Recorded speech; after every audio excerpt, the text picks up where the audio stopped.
This European cricket event is proudly brought to you by HCL Software, Victorinox and Rado. And it's a warm good evening to everybody out there in the chat and around the world. Thank you for joining us here at the lovely Estadio de Municipal de Miranda de Covo for the continuation of this European Cricket Series at night. This is Phil G in the comms hut for you, taking you through tonight and through next week and all the way to the finals on that Tuesday, what are we up to there? It must be Tuesday the 16th, 17th? No, Tuesday the 18th. I had that in my memory and I dropped it like a hot potato. There you go. That's live television for you. So, welcome everybody. It's going to be a fantastic night tonight. We've got the home team, the Coimbra Knights, up against the big hitting Punjab CC Amadora. And, well, we're jumping straight into the match summary from last night. Let's do a recap. And we see that, last night was Gorka and Fighters. And Gorka, well, welcome back to the park. And they were dismissed for 43 in less than 10 overs. You can see there, 9.2 overs where they ended up. And the Fighters had a pretty one-sided affair, 49 runs they scored of 5.5 overs. Big win for the Fighters. And then the return match. Well, I think we said it last night. A few of us said this last night. This was the biggest resurrection since Lazarus. And Fighters put on 103. We thought that was going to be enough. Thought it was going to be plenty.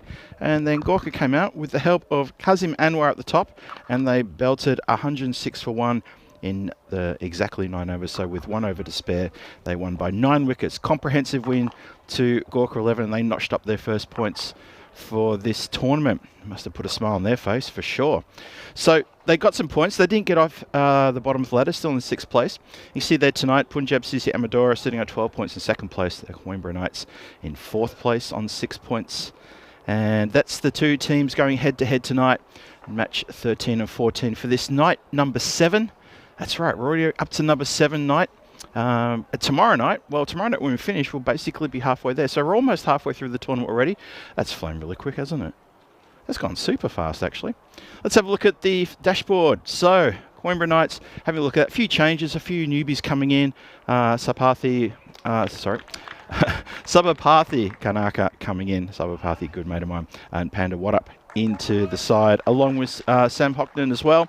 So, 3 new faces into the Coimbra Knights team. Punjab CC Amadora, Harjinder Singh comes into the side, and everybody else has already had a go. So only just that one change.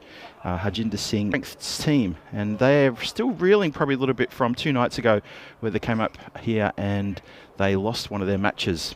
Unexpectedly, but it was tough scoring on Friday night. It was the Lisbon Capitals and Punjab CC Amadora had their head-to-head, and the highest score for that Friday night, was 80 runs. No one got better than 80 runs. Well, the ECSN computer boffins like Punjab CC Amadora to the tune of 80% over 20%, not giving the Coimbra Knights a lot of hope here. The news from the toss is that the Coimbra Knights, they won the toss and they're going to have a bat first, and they're out in the middle. The Punjab CC Amadora team, they've taken to the field. They're out there as well, sorting themselves out. Bowlers are just warming up there. See the Nitin Kamboj, the traditional opening bowler. He's got the ball. He's just measuring out his run-up right now. So there's a bit to happen here tonight. Obviously, Punjab CC Amadora, they're going to be looking to snatch a win or 2 here, and good wins, so they can push themselves above Marlow on the standings and get to top spot. That's where they'd like to be. And for the Coimbra Knights, well, they're currently in 3rd place on 6 points, and they're going to want to do better than that. And so they'd be very, very keen to boost that one. Let's see what happens. We're almost about to start. G1 Giri, he's got the duty to open the batting. He's out there, of course, with Lakshan Weerakoon. Lakshan Weerakoon, who belted a very good 75 not out in a losing side a couple of nights ago. So he's in good form. He's enjoying his cricket. Nitin Kamboj, he's been picking up wickets regularly and bowling sensationally. And let's see how he goes with the opening of the bowling. Umpire gives us the all clear and says, let's start match number 13.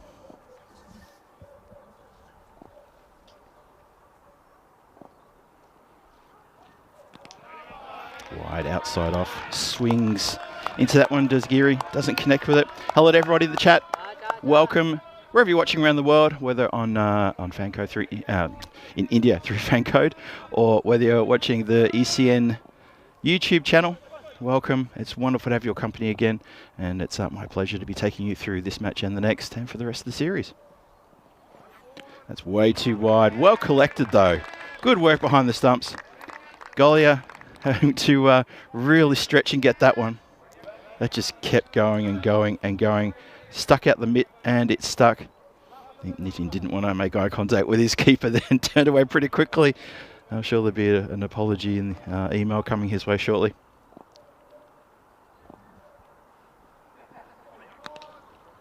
Still wide, not as wide as the previous. So Nitin just straying a little bit here, bowling to the right-hander. Ball going well across. He's going to change sides. I'm going to try coming around the wicket now, the lefty. Change that angle. See if you can fare better. Certainly does. Gets a full delivery at the base of the feet. And just knocked away to mid-wicket for a single. Good start.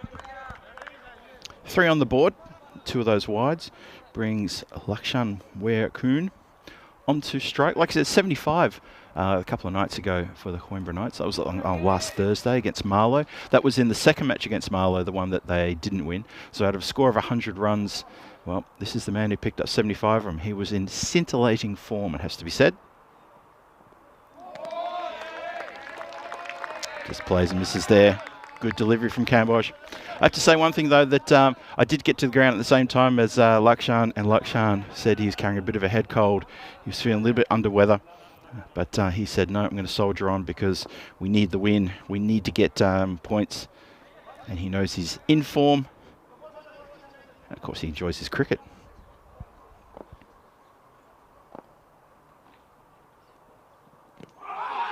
It's a pad definitely going down leg there. They're going to run for a leg by. And just the one there. So the score is slowly ambling along. It's a cautious start here. There's been a couple of wides. Both teams just sort of feeling each other out. Let me give you a bit of a weather report. Obviously, we lost another day's play down there in Malta, which was, yeah, it's a bit frustrating for Tina and for Rico, who are on commentary duties down there. That's full, and it's clipped away nicely off the toes. Just runs out to deep mid-wicket for a single. Yeah, a bit frustrating for everybody all involved there at the ground. And obviously to the blue crew who they're in Malta, keep soldiering on. The weather's supposed to get better tomorrow, so that's going to be great if we can get the ECS moving tomorrow. That'll be fantastic if that can happen. Obviously, Mother Nature dictates whether we play or not. And the weather here, it's very, very cloudy at the moment. A lot of dark clouds around, but the forecast is actually not looking bad.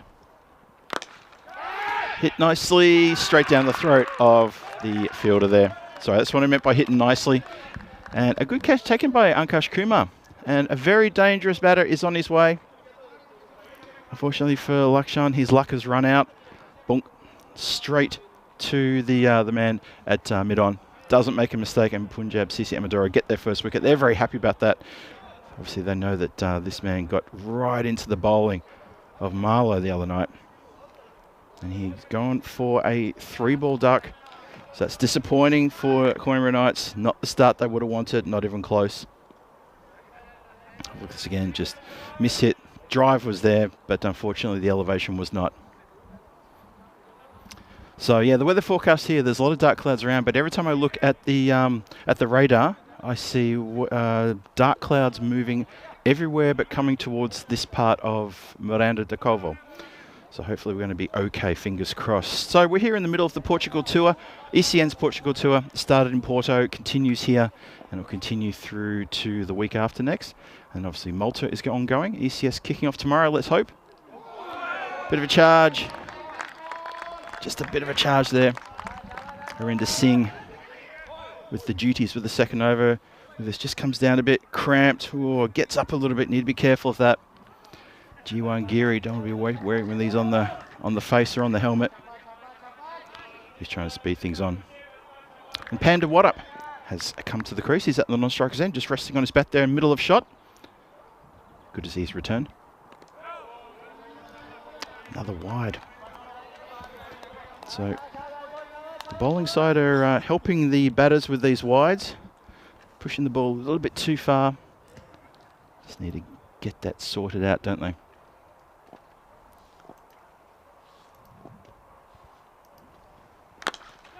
Lofted, nice.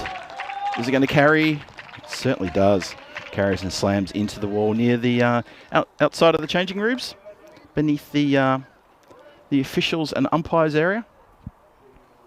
And that building has seen a lot of action in this series already. This is only night 7, but we've seen a lot of Grizzlies go towards that building, going behind it, going over it, going to the left of it, to the right of it, and of course going inside it as well, as we saw on Monday night. Hit very high on the pad there. Stifle shot for LB. Panda manages to get in for a single, goes quickly. Have a look again. Oh, yeah, the big dive and the bounce. I hope he's okay.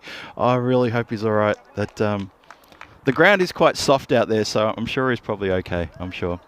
Hello to Paul Kempin in the chat. Hello to Krista Ward, Kev, and Ian in there as well. Cosmic Nana, great to see Cosmic Nana again.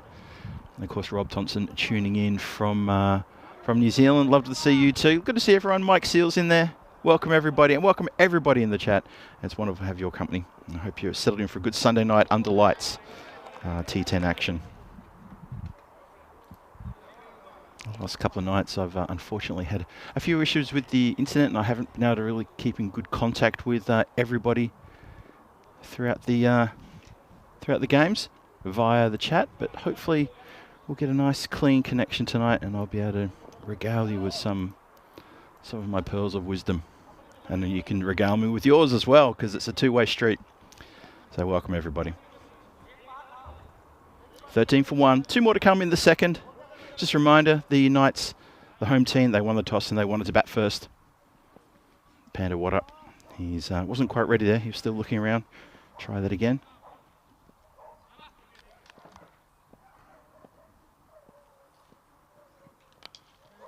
Oh, clipped. Like he got a bit of bat on that, because that was honing in on middle and leg. Yeah, she looks quite fluid as a batter, I have to say. He's more than just a cool name. He's actually quite an accomplished batter. Let's see how he goes here against this second opening bowler. Oh, well. Wicketkeeper can't believe it. Bowler can't believe it. Neither can I. That should teach me a lesson about revving up a batter. There we go. And that will be the end of the over. So 2 overs are gone. The standings are back on the board again. You can see how important this is for the Coimbra Knights. They need to do a bit of work here today to stay in touch with the top 3. Remember, when we get to finals day, there's a qualifier and then there is a final. Obviously, the top 3 teams need to be a part of that. And the bottom 3 teams will, well, they can stand back and watch the big teams play. So it's very important to get into that top 3. Marlow, Punjab, Sisi, Amadora probably would be your favourites to get into there and be 1 and 2. However, in which order that is, we'll see. Lisbon Capitals have something to say about that. Struck nicely. That's going to go past the fielder who's at square leg, deep square leg, and that's 4 runs. Nice shot. G1 Geary getting it on here. Very quickly. Just hitting to the ground. Just a bit too straight from Nitin. Nice shot all the way along the ground.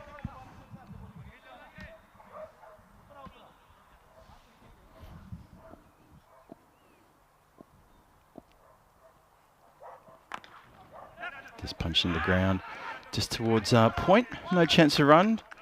Panda wanted the run, but sent back, and rightly so, I believe.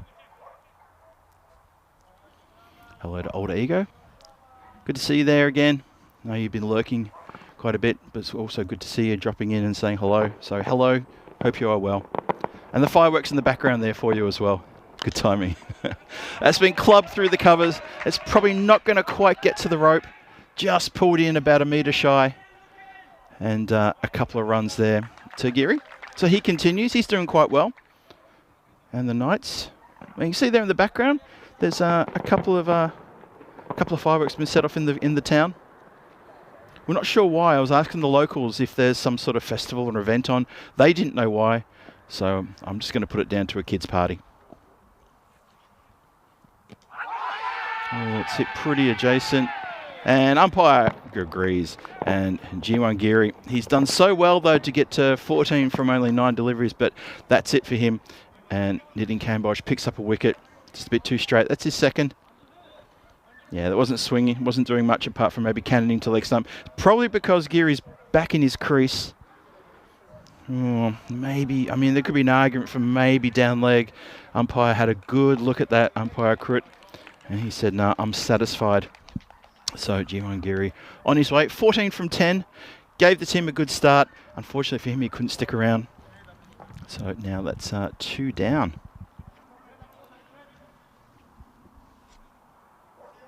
Yeah, what do you think? Maybe G1 made it. Maybe G1 Geary made it look a little bit more not out by sort of just leaning back a bit towards leg side. Anyway, it's in the book as a wicket. Junaid Khan continues to just bump balls it into the covers. Players don't all madly rush in for a catch because it was clearly a bump ball. Cambodge, he's got 2 for 10, doing pretty well. A few wides to start off, but seems to have found his radar now.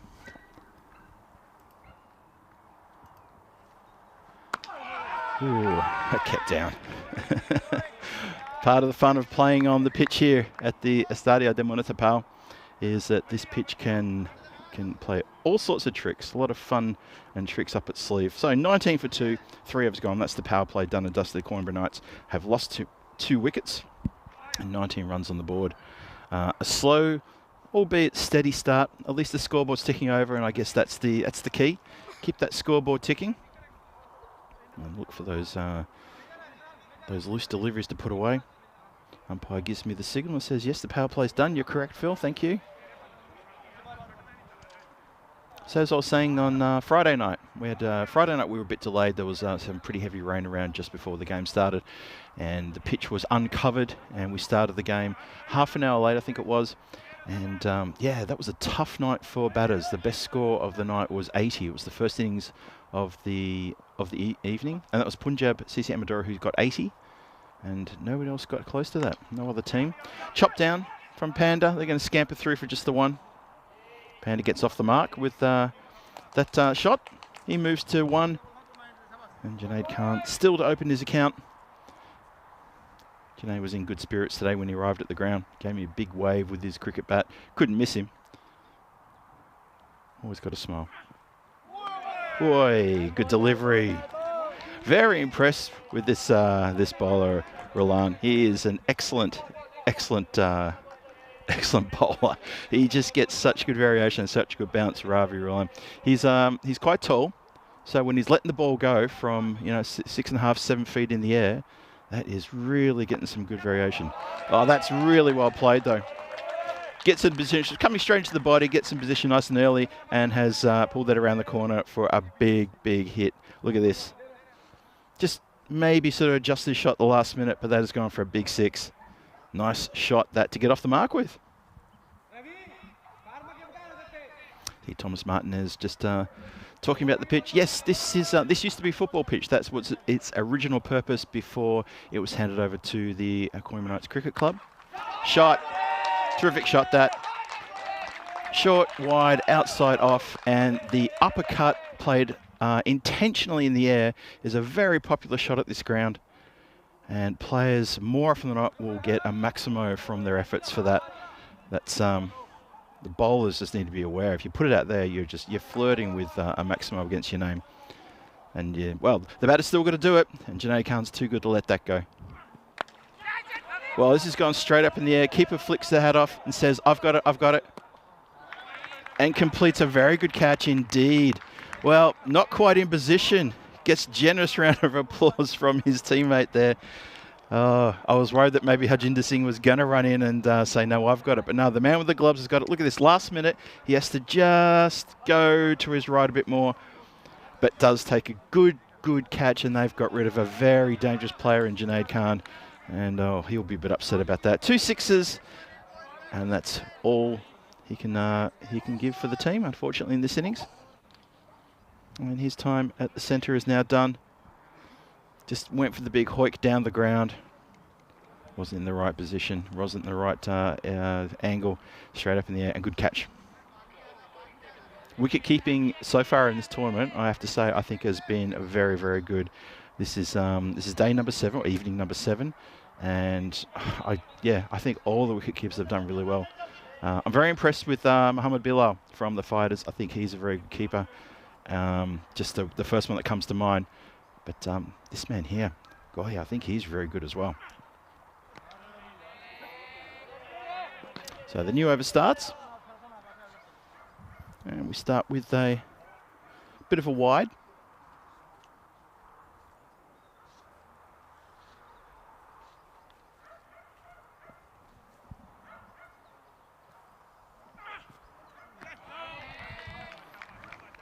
Sorry, it wasn't new over. What am I talking about? It wasn't new over. Sorry, I thought people were sort of moving around and going to their positions before then. It's still Ravi Rulan bowling. Of course it is. Apologies, folks.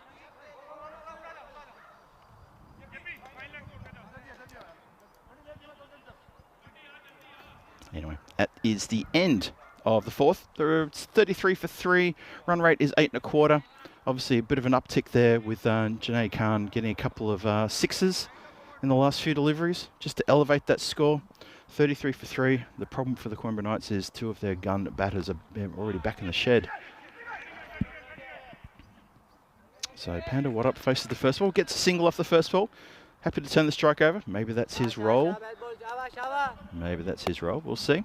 And Girish Singh, wicketkeeper Girish Singh, who's back from injury. He did a bit of a mischief to himself on a finger in his left hand when wicket-keeping a couple of nights ago. He's back. And hopefully he's not feeling any of that injury. He had it bandaged. He was here at the ground a couple of nights ago when Coimbra Knights beat Marlow. Didn't play in those 2 games, but he had a pretty heavily bandaged finger. No break, he said, but some soft tissue damage. I say that in inverted commas. To me, that sounds like a bruise. But he seems to be okay now.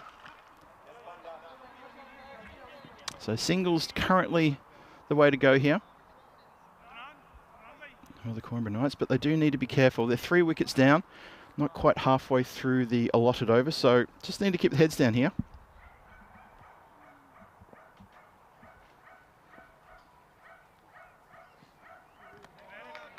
It's a wide ball. Doesn't really want to go after that one. Well, he does go after just a little bit, but he plays so underneath that you sort of feel that he intentionally wanted to miss that one. Harinder Singh with a bit of pace there, but unfortunately doesn't get it within inside the lines. Straight down the ground, and that is over the fence for a Maximo and goes into the makeshift sight screen there. Lovely strike. Gets it right in the half volley, right in the slot, and well hit indeed. So, Girish Singh back from injury, and he's back in the runs, getting amongst it. 43 for 3. A couple more to come in the 5th.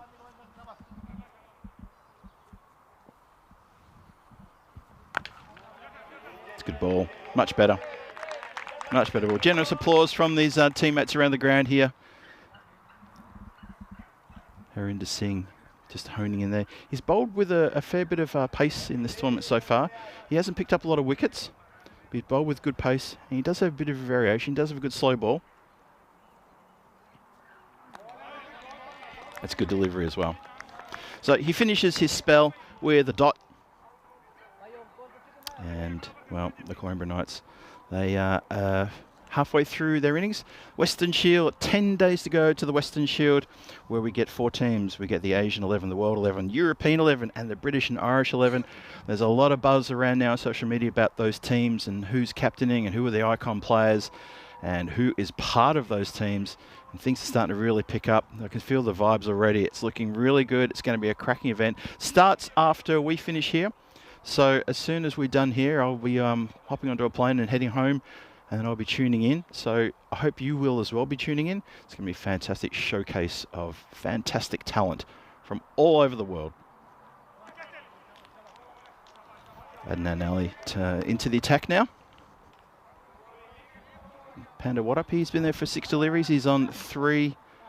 Just content to push the ball around and pick up singles. Going to have to do something about that. Probably need to step up here and really start thinking about going for some big hits. It's in the 6th over now. 43 for 3 on the board.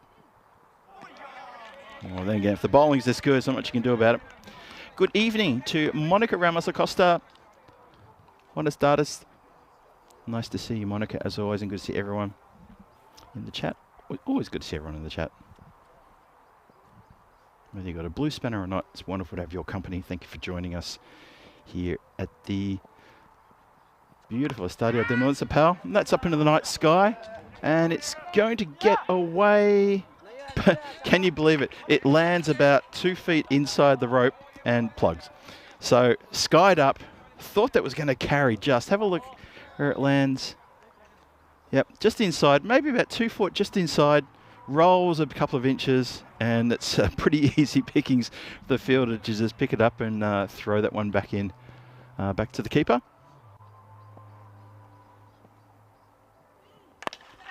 Hit down the ground by Panda. Has he got enough? He's got enough to get it right into the hands of the fielder coming off the boundary line there. Completes a good outfield catch. Ankush Kumar, he's taken a few catches in this tournament. Safe pair of hands for mine. Have a look at him in the background. Straight to him. Takes a few seconds to come off the rope, hesitates, then realises he's on here for the catch, and he takes it quite nicely in the end. Just a little anxious moment where maybe he thought it was going a bit further than anticipated. You did see a slight hesitation in that replay, but done. That's the end of Panda What Up. He goes for 5, and that's the 4th wicket to fall, and we're in the 6th. The Coimbra Knights got a bit of work here to get this up to a good score. You can just see that hesitation from Kumar just coming off the rope. He sort of comes forward a few steps, stops, and then comes forward again when he realises, yep, that is catchable.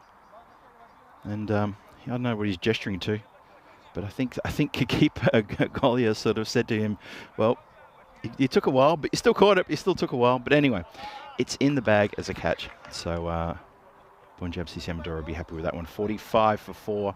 2 more to come in the 6th. And Kanaka Sabapathi, it's his job to get in there and try to wreak some havoc. Starts off with a gentle push down the ground. Easy single there. Fielder Harinder Singh has to come right off the long off boundary and run in a good 30 metres to field that one. Always an easy single with that little push. There's singles all over the place, square of the wicket, and maybe just in front of square. There's another one.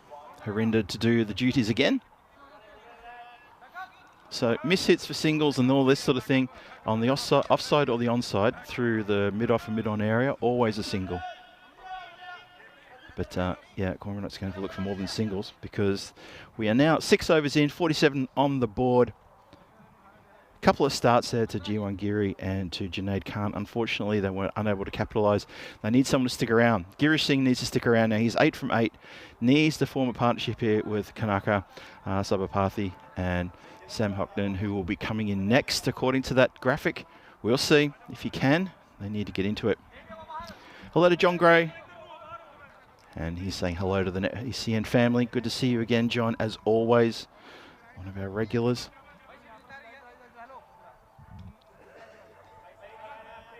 Rob Thompson saying, morning, Big John. John Gray, is he Big John? It just fits, doesn't it? All right, 47 for 4. 6 overs gone. Let's start the 7th. That's been pulled out to deep mid-wicket. Really just going with singles now. Boundaries are dried up. Bowling's been a bit too fierce and a bit too good. So all credit to Punjab CC Amadora, who are bowling well, bowling to their field.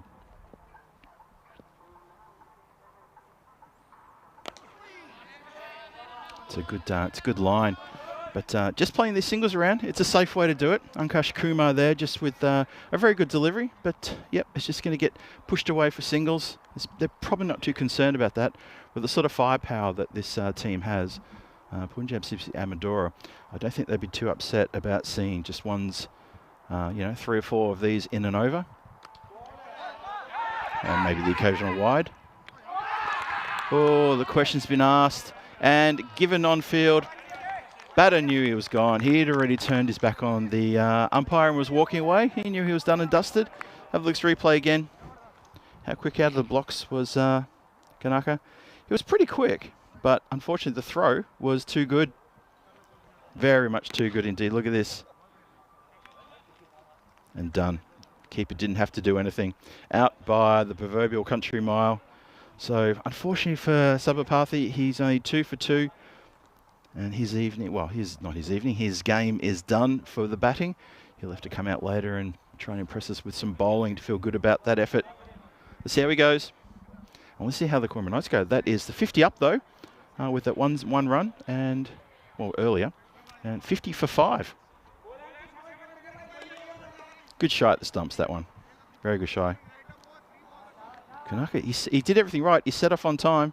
Unfortunately, it was just he put the put the fielder under pressure, and the fielder obliged. A bit wide there from Uncrush. So, Sam Hockton's in. It's the first time I've had a chance to look at Sam. It's first time for him in the Coimbra Knights colours. I think he was in the chat a couple of nights ago, and he was letting us know that he will be joining the Coimbra Knights tonight. So good to see him.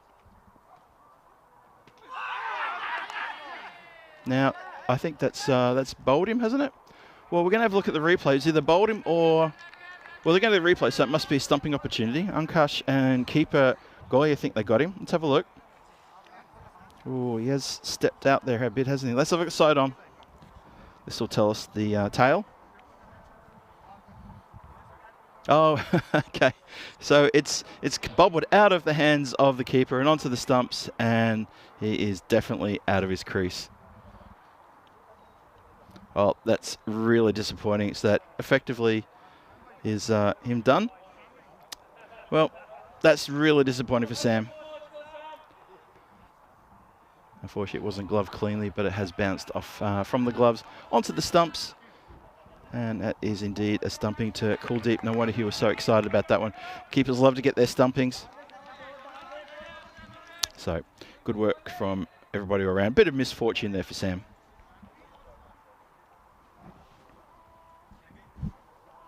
But another wicket falls. 6 down now. That's a wide ball. And that is going to run away. It's going to stop, I think. And there it is. It stops. Not looking for 2. Can't afford to lose another wicket now. Really cannot. That just would have been really bad. So that was a hat-trick ball. Blink and you miss it. And it was flung down leg side, unfortunately. So Atta Samad, he's the new batter. He's come to the crease at the non-striker's end now with that wide. That wide plus the extra. 53 for 6 now.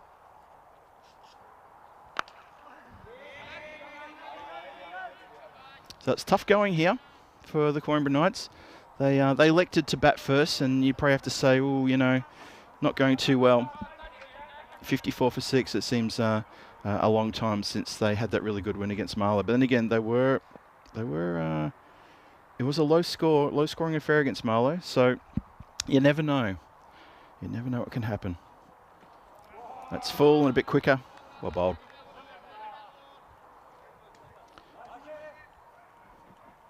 So how's everybody's weekend been? Let me ask you that. Everyone in the chat, I can see there's a bit of conversation going on. Obviously reactions to Sam's dismissal. Have everyone's had a good weekend?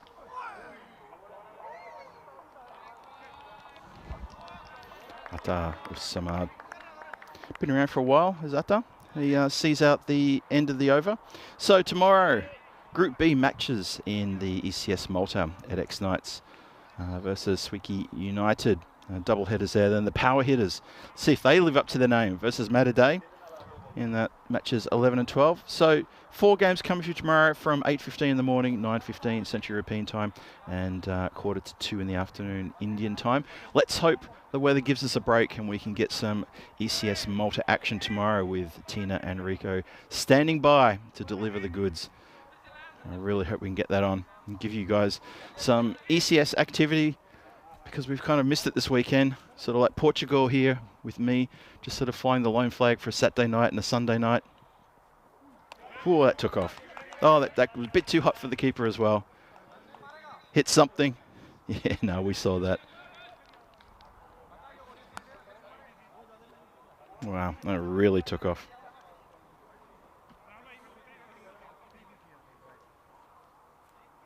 So, Girish Singh, he's still out there. Unfortunately, he's been at the wrong end for probably almost 2 overs now. Asamad, he's only just joined him, but between the two of them, Where are we at? We've got 3 overs to go. They need to be thinking about getting up to 80, 90 plus to really sort of force something here. Only 4 wickets in hand, though. It's going to make it tough. It's hit nicely down the ground and across the line for 4 runs. So there's a boundary.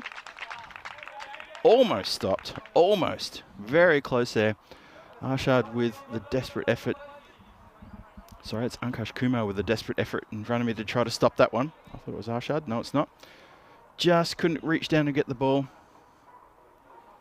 So that's one. 60 up. 60 for 6 at the start of the 8th. Where are they going to end up? A lone shot for LB from Adnan. Keeping it. Oh, sorry. I probably want nothing of that. Smile on his face sort of suggests that just desperation more than anything. Hit pretty high up. Not much protection there. I hope he's okay.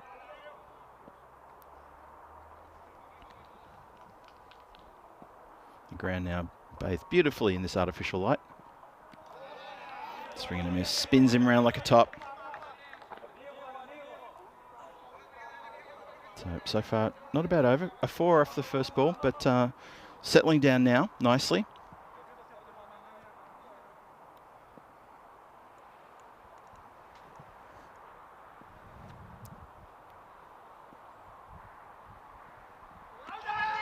Oh, shouts of how's that? Did he get something on that?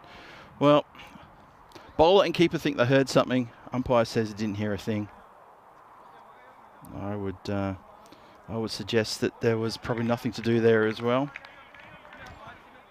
Hard to tell from that angle, but yeah, the lack of enthusiasm. Well, you can probably see daylight between bat and ball there. Probably just a good delivery, and that's all there is to it. Hello, Scotty from the European Cricket Network Supporters Club of Australia, ECSN Supporters Club from Melbourne, my hometown. Lovely to see you as always. And just defensively prodded towards point for a single, quick single. Score moves to 61 for 6. Coimbra Knights just inching their way to some inevitable score, possibly in the 70s if these two can stay together. Only 4 wickets in hand. Still with 13 deliveries, 13 legal deliveries to be bowled.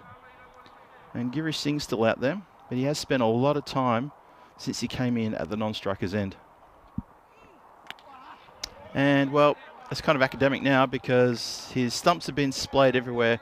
The bat goes under the arm and the long walk back to the dugout starts. Just a good delivery. Good pace.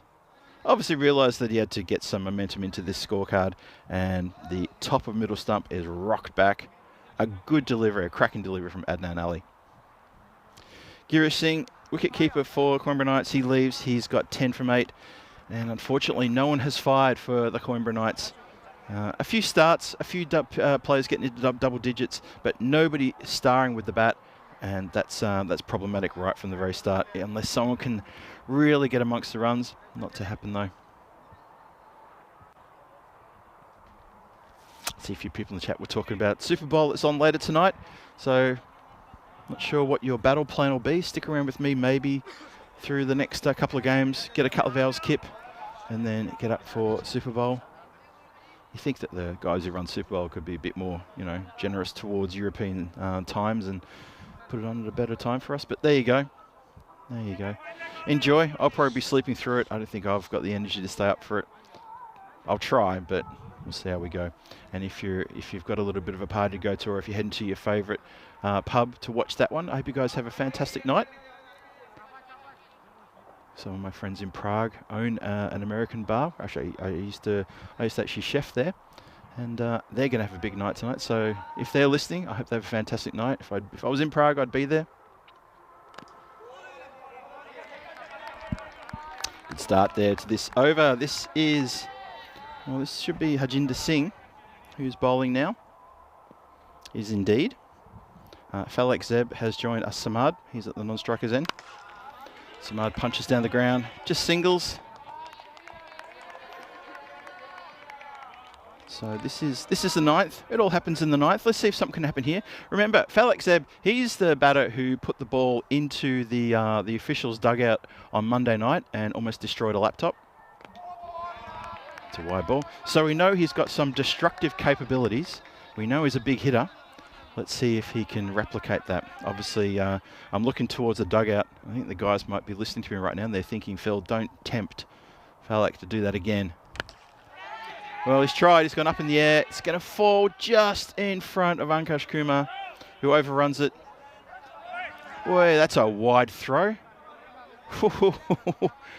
That was Simranjit Singh picked up and gave one of the wildest throws. You only need to throw the ball about 20, 25 metres, and that ball has shot past everybody but well backed up. Straight up in the air, catching practice. It's a bit of a rainmaker. Keeper wants it, and keeper gets it. When keeper calls for it, you take a back pedal, and they're just reminding him that I'm the keeper. I got the gloves. You bowled it, but I'll catch it. And I think, to be fair, I think Harjinder Singh was always going to leave that. He thought he was in with the catch, but then he pulled himself out of it pretty quickly, and he let the keeper take it. That one up in the air for quite a long way. Proper rainmaker, that. And speaking of rain, we are blessed because we haven't had any rain whatsoever. But I can tell you right now that probably about 10 kilometres to the southeast of us and to the northwest of us, there are two big rain clouds, and apparently it's throwing it down. So we are right in a bit of a pocket here. Lucky us. Unfortunately for Coimbra, it's not so lucky. Actually, it is actually raining in Coimbra as well, because Coimbra's just up the road. Wide ball. 65 for 8 is the score. Still 2 to come in this over. But they are 8 wickets down.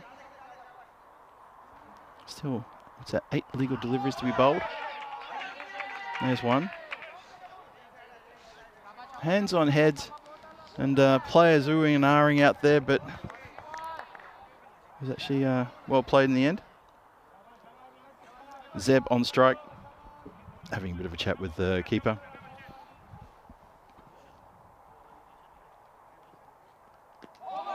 And goes for a little gentle push through the maybe the point region. There is someone at deep point, and the field on the offside is actually quite nicely stacked. So it was probably a low percentage shot in order to get runs, but he tried it anyway. 66 for 8 after 9. One more over to come. And, well, a score of 70 is probably where we're going to end up. Have a look at the bowling figures there. Adnan Ali, 2 overs, 2 for 11. Well bowled to you. And Nitin Kamboj at the top there, 2 overs, 2 for 10. Even better. Ravi Roland chips in with a wicket as well. And Singh in that last over also picked up a wicket. So Mohammad Udin, he's going to face the music for the start of the 10th. And start with a wide. Ankush Kumar back to bowl his second. So, yep, everybody in the chat, hope you've had a great weekend. And obviously weekend's not over if you're going to be getting involved in Super Bowl Frenzy tonight. And I hope you have a wonderful night too. Whoa. Mohammad Udin just struggling. He's puts a little hand up and says, I know, I need to hit the thing. 67 for 8. Just struggling to find bat on ball.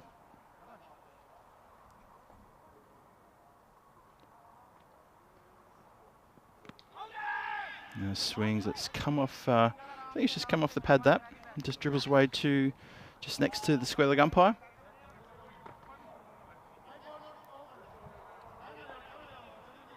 No, you got a little something on that. Now just getting a bit of attention from the helmet from standing umpire. Making sure that's locked and loaded correctly. Zeb's facing, he's got a few balls here to negotiate. Maybe he can get a little bit of oomph back into things with some big hits. Let's see what he can do. Hits it pretty straight, and fielder, oh, he slips, but he has covered off the ball well. So gone to ground at the right time when he's got his body behind the ball. Well done. Gets a little wave from the bowler as well. Ankush Kumar says, thanks for that. You did well. And really did, actually. Went to ground, but had already got his body behind the ball. 3 to come. That's gone up in the air. Chance for a catch. Nicely taken indeed. That same fielder again. That is a very good catch. Harjinder Singh with a terrific outfield catch. Moved quickly, got in position, steadied himself. He's in the background in this replay. You see him runs away to the right. And as the ball comes down, he's still running and then takes it in, tumbles it well, almost like a stunt man. Knew exactly how to fall so the ball wouldn't bubble out. Well judged catch indeed. That is the 9th wicket to fall. So Mohamed Udin, he goes for 2 from 4. And the Coimbra Knights in real danger now of getting bowled out, but it is the final over here. So probably not too much damage if they leave a couple of balls on the table. Really good catch though, very good outfield catch. Kept his eye on the ball the whole way, really very good.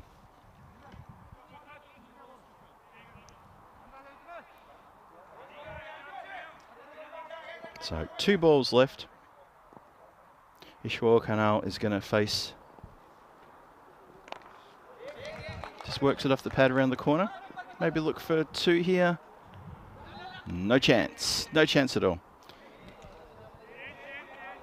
So the score goes to 70 with 1 ball left in the innings for the Coimbra Knights. Let's see where they can end up. Zeb is on strike. Kumar to bowl. Kumar's bowled pretty well. He's got 2 for 11. Zeb on 2 from 3 deliveries faced. Last ball of the innings coming up. And it's the old "I'll stay at this end while you run down there" moment. Doesn't get pulled off, and unfortunately it is the run out. So they lose their wicket to a run out on the final ball. So effectively, yes, Coimbra Knights are bowled out in exactly 10 overs with Felix Zeb being run out at the non-striker's end off that last delivery. A terrific job there by Punjab CCM Madura. Very clinical, very disciplined.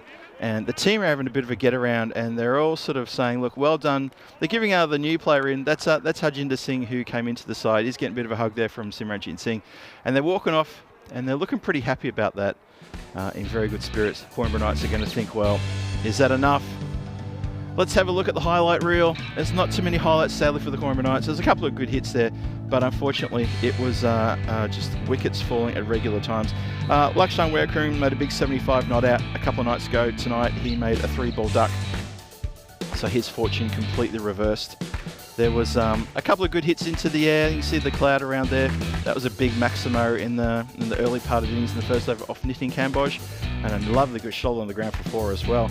But all these highlights were kind of just sort of like, you know, here and there, and not really too many. The highlights really will probably feature more of the bowling and the fielding efforts. It was just a very good effort from Punjab CCM Madura. That shot there for 6 was good. This second shot for 6 was very good. That was when Junaid Khan was in, and that's unfortunate for Junaid. That's all he did, because then it went straight up in the air. Keeper made a lot of ground, screamed for it. I've got the gloves, and that's why I've got gloves, because I take the catch and take a very good catch indeed. That was the first of the skied catches that the keeper took tonight, Kuldeep Golia. He had a pretty good night with the gloves, got to say. Pretty good indeed. This was a sky catch. The hesitation from Ankash Kumar, but he takes the good catch down in that position in the end, just at a wideish long run position. Oh, then this was the run out off a wide. Really good pickup and ping at the stumps. Hits the stumps, had all the stumps to aim at, and hit them no problem. Umpire concurred. Yes, I don't need the video replay. You are indeed gone. Poor old Sam, the stumping on the very next ball, and yep, there it is. He couldn't believe his luck. Hopefully he'll be back for the second game tonight. He might get a chance to show us what he can do with the bat, because that was really unfortunate. That's just a good delivery from Adnan Ali. Just stumps everywhere. And that was the end of Girish Singh, the wicketkeeper, who's back from injury. This was the next of the skied catches. Kuldeep, calm as a cucumber. I got the gloves, I'll take the catch. That was up in the air for an eternity. That really went so high up in the air. He gives the bowler a bit of a hug, then he just reminds him, I got gloves, I'll take that catch. You didn't have to run in, I'm your man. And this was an exceptionally good outfield catch. Really good work there. That was Harjinder Singh, who's into the side in this match for Punjab CCM Madura. Ankash Kumar there, finishing quite well. And Felix Zeb on the last ball of the innings is run out comfortably at the non-striker's end. And you see there the team from Punjab CCM Madura getting around each other. And smiles and pats on the back. They're pointing out to the new player, Harjinder Singh, and saying, look, didn't he do well? You have to agree with that. Did very well indeed. So, that's the end of the Coimbra Knights innings. As you have a look there, Junaid Khan with 12 and Jiwan Giri with 14 at the top there. a 10 from Girish Singh, and 16 extras. 16 extras, unfortunately, were the top score. And 3 players got into double digits, but no one else really troubled the scorers. Sort of says a lot. You can see the name Golia. He had a really good game. Ankash Kumar had a good game as well. And that's pretty comprehensive, actually. 70 all out on the last ball of the 10th. Unfortunately, Coimbra Knights, that's probably going to be several runs short. Just get that feeling that's where it's going to be. But we'll see. Obviously, it's a game of 2 halves. Have a look there at the bowlers. Nitin Kambosh at the top there, 2 for 10. Bowled exceptionally well. Adnan Ali, 2 for 11. And Ankash Kumar, 2 for 11 as well. Harjinder Singh picks up 1 for 5. Well done to him for getting his first wicket. And don't forget Ravi Rulan. Harinder Singh, unfortunately, bowled without success. He got none for 17. So wickets shared aplenty and wickets tumbling regularly. That's pretty much the tale of that innings. And we get to 70 for 10 after 10. So Punjab CCM Adoro, they're going to be eyeing off a big win here. 71 from their 10 overs needed. At this point, you'd like to think that that could be a foregone conclusion, but we've seen something about foregone conclusions. The last few nights, we've seen incredible reversals of fortune and some results that have made your eyebrows raise and made your mouth water. So let's see what can happen. You never know. Join me back here in about 6 or 7 minutes' time at the beautiful Estadio de Municipal de Miranda de Covo for the continuation, for the run chase in this European Cricket Series at Night, Portugal 2025 edition. I'm Phil G. I look forward to getting your company again very soon. Don't go too far. I'm back with the run chase. I'll see you shortly.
This European cricket event is proudly brought to you by HCL Software, Victorinox and Rado. And it's a good evening to everybody out there, and thank you for joining us again, wherever you're watching from in the world today. And if you're watching via fan code in India, welcome. And if you're watching on the ECSN YouTube feed, well, welcome as well. And if you're in the chat, good to see you back for this run chase. So 70 on the board. Coimbra Knights get 70 all out. The last ball of the 10th over. So for the Punjab CCM Adora to snatch all 4 points, they need to get this target in 7 overs or less. And for the Coimbra Knights to get a win here, try to restrict, well, they get a win, but also if they can restrict the Punjab CCM Adora team to 49 or less, they'll pick up a bonus point. That is a big ask against a team like Punjab CCM Adora. They are a big, heavy-hitting team. They are a very confident team as well. They did have a loss the other night against was it the Lisbon Capitals, who knocked them off in the second game. So they got a bit. They were trying to get a bit of payback here on the competition. Try to get 2 wins from 2 tonight. So this match very important to both teams. Obviously, every match is important to every team, of course. And as the standings start to sort of start to solidify, we're about to start. Junaid Khan's got the ball. He's going to commence proceedings against Arshad. Starts with a wider, tough one for keeper Girish to get, or ping at the stumps. But I think Kuldeep Goya was already made his ground. Yeah, it's pretty full down leg side. I think it's hit just the edge of the pitch as it's gone past the stumps. And wide plus an extra one. He's got onto strike. He had a really good innings with the gloves, I have to say. I think he did really well. Took catches, G'd up the men, got them all fired up. Just pulls that from well outside off down the ground to long on. Kanaka is the fielder down there in his distinctive furry hat. It's not as cold here tonight. The cloud cover throughout the day has kept the temperatures quite reasonable. In fact, the conditions were described to me earlier as muggy. I probably wouldn't go that far to say muggy, although at times, if you're wearing anything heavy, well, you brought it on yourself. Nice hit down the ground. That is helped for a Maximo. It hits one of the tyres just in front of me here. And that has gone for a big hit. Lovely strike. Very straight as well. Was sort of coming towards the commentary area, but not quite. And that has just hit the tyre on the full of the covers. You can see that's where we put the covers after we got off the ground 5 minutes before the start of play. So Arshad opens his account with a lovely Maximo. Good shot. And that is even better. That is a lovely strike indeed. Leans back and goes crunch over the point boundary. That has gone very square and gone over the top of the stand.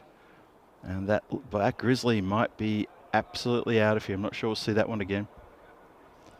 It's a shame. It's only three balls old as well. And that Grizzly is out of here. That's in someone's backyard, I think. So Junaid Khan, he needs to find something here.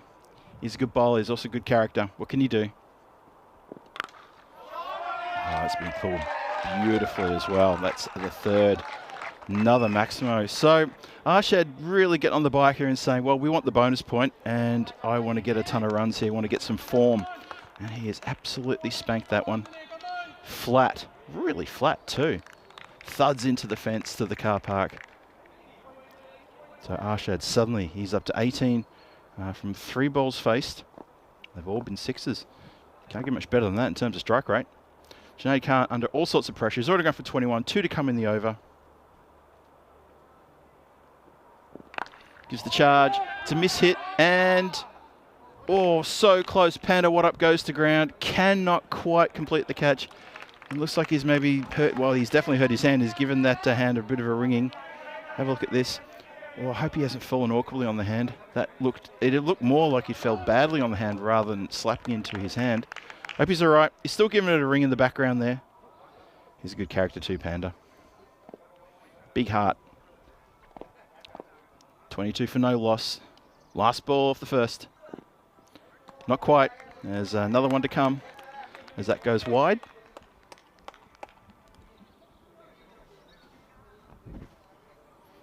Yeah, just way too wide there. Good work from the keeper to get around and stop that one from getting past. They do have the third man, the fine leg, up inside the circle. You can see there. There's the third man, G1 Giri, sorry. Better delivery, dot ball. They need some dots here, the Coimbra Knights. I realise this game is already going to be blown apart. 45 matches since the Golden Bowl. It might not be this one. Maybe it might be the next one. We should get one here at the at this tournament, hopefully. And I can hear the fireworks firing up in the background. There's definitely something going on in town, but unfortunately none of the locals here at the ground seem to know what it is. Maybe it's just a Sunday thing. I'm not sure. Oh yeah, you can see in the background there, the fireworks at the top of the screen on the left. Sort of the explosions of light. They've just stopped, just as I've said that. That's exciting stuff. I'm still a bit of a kid when it comes to fireworks. I know the animals don't like it, and obviously I feel for the dog owners when that sort of thing happens in New Year's, but I still like to see some fireworks. Speaking of fireworks, let's see what happens here. There's enough fireworks in the first over, that's for sure.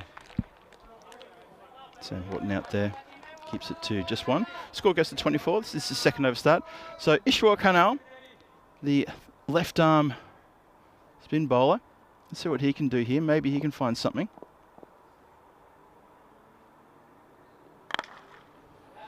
It's been hitting nicely all the way along the ground. Panda gets around. Moving nicely, picks the ball up well, so maybe he's shaken off that little tumble he took just earlier. Karnal, 2 off his over, just a couple of singles, slowing things down. Oh, swish outside the line. Oh, Shad gives it a little nod, knows that that was almost a fatal error.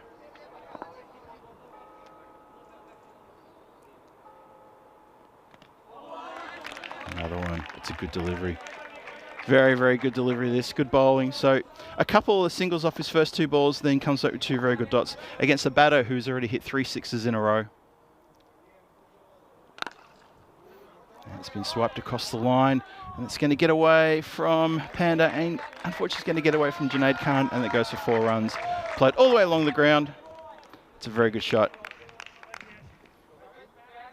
And that's a good counter offensive against this good bowler. He's a good quality bowler, is Karnal. He's a good spirited young lad. It was his birthday a couple of days ago. Just turned 27. That's been middled, and that gets past Panda. He's not going to catch that. And that is a very good shot, square. And looks again. Yep. Spins it around pretty well placed, just past the square leg umpire. But Panda had no chance of getting that one. So the carnage does continue, albeit maybe not as critical as the first over. Have a look at the standings there. So Punjab, Sissi Amadora, they're on track here to pick up a win. And when they do, they'll go into top place above Marlow. And they'll obviously strengthen their run rate as well in the process. So that's going to be positive for Punjab, Sissi Amadora. They'll obviously have more games played than Marlow. So Marlow will get their chance to sneak that top position back. For the Coimbra Knights, well, they need to find something here in this over, or else it could be trouble with the capital T. 38 from 48 needed. The run rate required is 4.75. It's proper trouble. Thomas Martinez saying, Phil G going to a Fiera?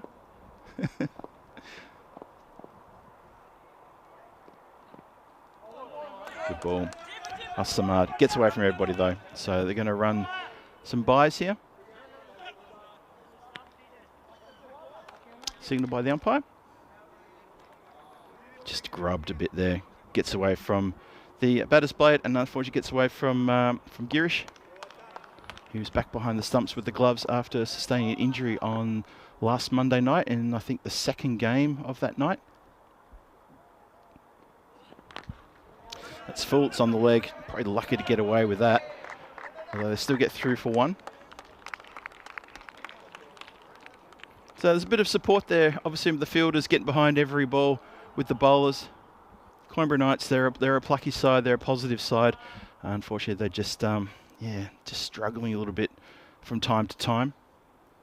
Often they struggle to get the right team they want for that night. Let's hit down the ground. And probably just the one run. Janae Khan comes off the boundary line, throws that one in. But yeah, they're a very positive bunch of guys. They always make an effort to come over to say hello to the blue crew when they arrive at the ground, which is always lovely to see. Not all the players do that, but they're yeah, and they're a popular bunch of players too. They always have smiles on their faces and mix well with the other teams always. That's a great shot. That's out of here. Big Maximo. Guys in the officials checking their laptops to make sure nothing was going to come anywhere near them, and that's fine. That is a lovely strike indeed. Got all of that. Have a look at this. Slams, I think, into the back of the building. I did hear a bit of a thud. Arshad, he's raced the 35 from 11. He's on for a half century here. I reckon that's exactly what his intention is. Clump down the ground for just one. Yep, now he goes to 36 and 12. For sure, he's thinking, with this small target, me opening, I reckon I could get myself a handy little 50 here. That'll increase my stock value in the team. And he'd be right, absolutely, for thinking that too. John Gray with a bit of plain words there. It could be night-night, Coimbra. You're absolutely right. It really could be night-night. But they've got one more game to bounce back at, don't forget. Oh, no chance of run there. Good work. That's pretty good work there. That's Ishwa Canal in that close in position at the mid-off, and he stops the possibility of a single. That's going to be the end of the third. Power play done. 43 on the board. No loss of a wicket. Punjab CC Madura seemingly having everything going their way. Yeah, Paul Kemp and Punjab are cruising. Just reading through some of the comments in the chat. Great to see everyone in the chat. Paul, Ian, can see you in there. Thomas Martinez as well. Christopher Ward. Thank you, everyone, for joining us here tonight. Christopher Ward, got my eyes on you just in case you think it's time to start the car. You seem to be the barometer in the chat when it comes to that little red car emoji telling me that the car's about to be started. So I've got my eye on that. We'll see. Arshad, 36. Good ball. Just gives it the extra flight. Always appreciate a slow bowler or a spin bowler who likes to flight the ball and has just has that courage to say, come on then. Are you good enough? That's a bit too straight though, that one. That's a bit too straight. And that has gone, oh, there it is. Just rolls towards the viewing area of the clubhouse. It's a big strike. Good cheers from the Marlow dugout. And I reckon most of the batters there in the Marlow dugout are thinking we don't have much to do here today. I think it's going to be pretty much the Arshad show, which is fine, because he's the opening batter and he's up to 42 from 14, doing very well. Okay, he's just missed that one. It's going to get away from Panda, who backpedals. I'll get through for one leg by.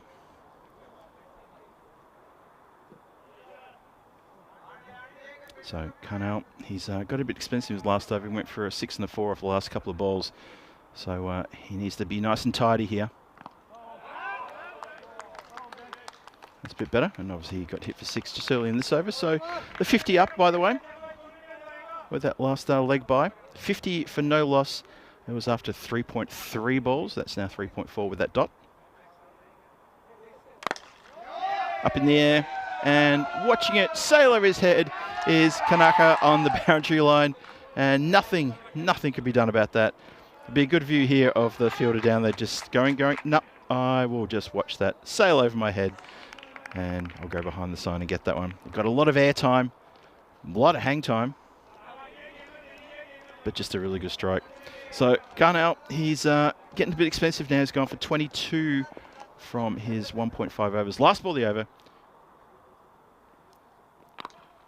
And he hurries that one a little bit, but Golia just a bit too good there.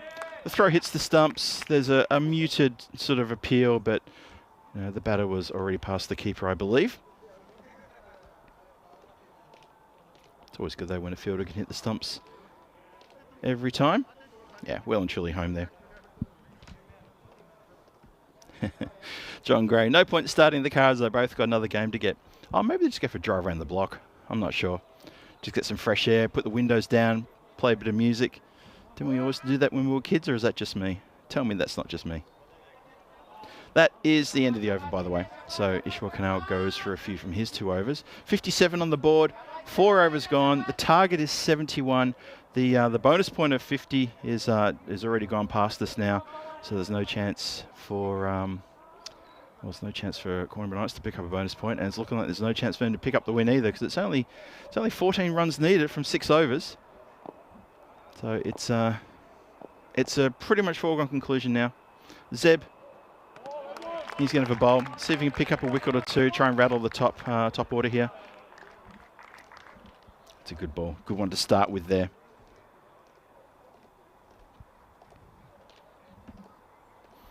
Kev, they're saying looking good for the BP. Totally agree there. 14 of 17 for that bonus point. It's crunched down the ground very nicely indeed. Didn't get all of that. Definitely sounded like that was a miss hit.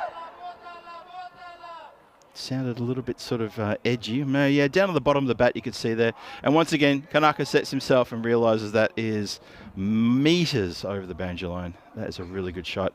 So Zeb gets taken downtown for a big Maximo. 8 to go. Only 8 runs to go for this game to be done and dusted. And Kuldeep now on 16 from 11. He might spoil Arshad's aspirations of a half century here. But it's a team sport, so fair enough. Goes up in the air and taken. Very well taken, actually. So a wicket does fall. Zeb does get a breakthrough for the Coimbra Knights. And it is Jiwangiri who takes a well-judged catch there at deep square leg.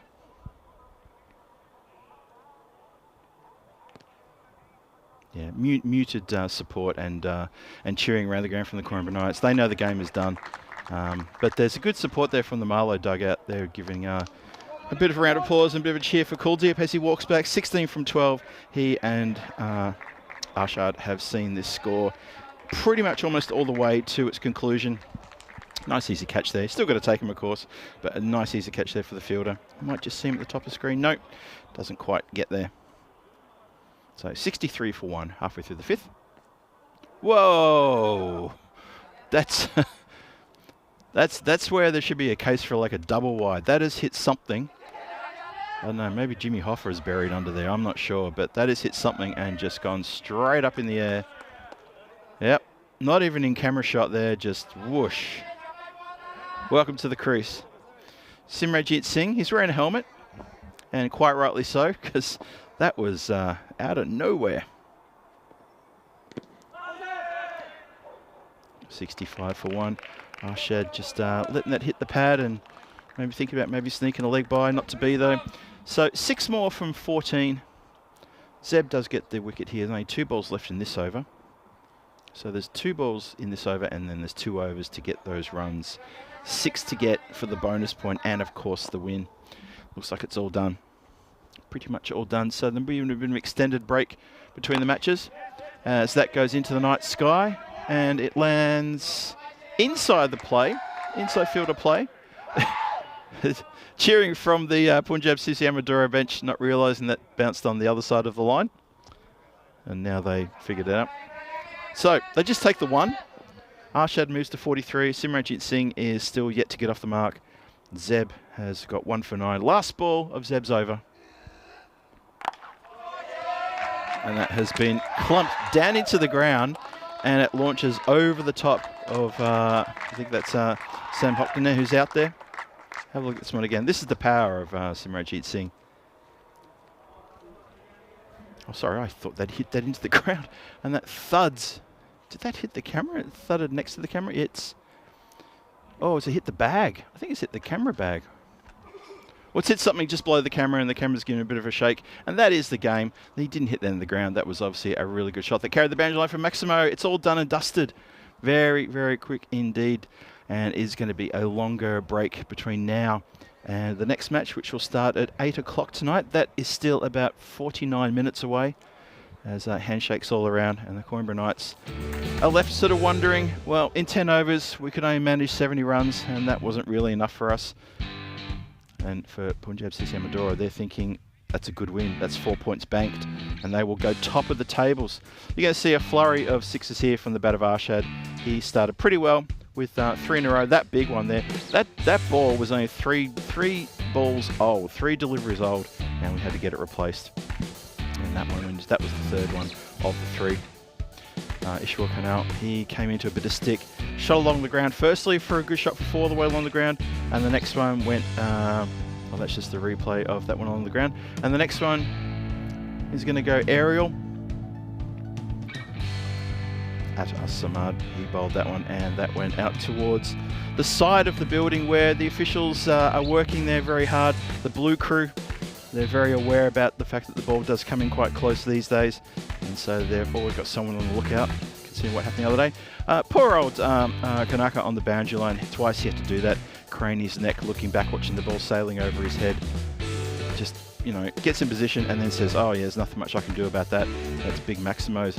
So unfortunately for Coimbra Knights, the Punjab CCM Madura team, they were just middling everything. There was a bit of short stuff. 1 wicket went down, and it was a good catch by Jiwangiri out there at deep square leg. The shot that hit the camera and rocked everybody's world. You can see the dun-dun-dun-dun-dun. And that was the end of the game. Pretty straightforward stuff, pretty easy, pretty clinical, and they've knocked that off in very quick time at Punjab CC Amadora. So that's the match done and dusted. It's all she wrote. Look at the batting card one more time. So on the even final ball of the 5th, so 5 overs exactly, 72 for 1. That's Arshad. He gets 43 from 17 not out. He was eyeing off a half century at one point there. Kuldeep Golia, well, he did well. He had a good game. Good game with the gloves, good with the bat, supported, and came out blazing as well, 16 from 12. And of course, Simranjit Singh hits the winning runs with that big 6. 7 extras in that, 5 wides included in that. And Coimbra Knights just outplayed and outclassed in pretty much every department there. Look at the bowling. All pretty expensive, except for Samad, whose economy rate was the best one of the lot, although he didn't pick up a wicket. Just 1 wicket to Falak Zeb. He went for 15 though off that 1 over. Ishwar Kanal, he went for 23 off his 2. And Junaid Khan had a horror start with 23 off that first over. And for him and for the team, kind of set the scene really. So the match summary, there it is. Coimbra Knights can only manage 70. They get bowled out on the last ball of their innings. Bowled out completely. Not much fun there for the batters to talk about. Jiwangiri, Junaid Khan and Girish Singh, the only guys who made it into double figures.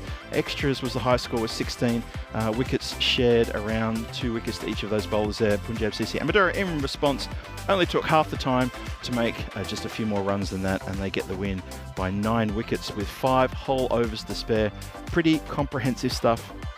So we've got match 14 coming up in just under 45 minutes time, which means I'll be back here in about 40 minutes time to introduce you to that game.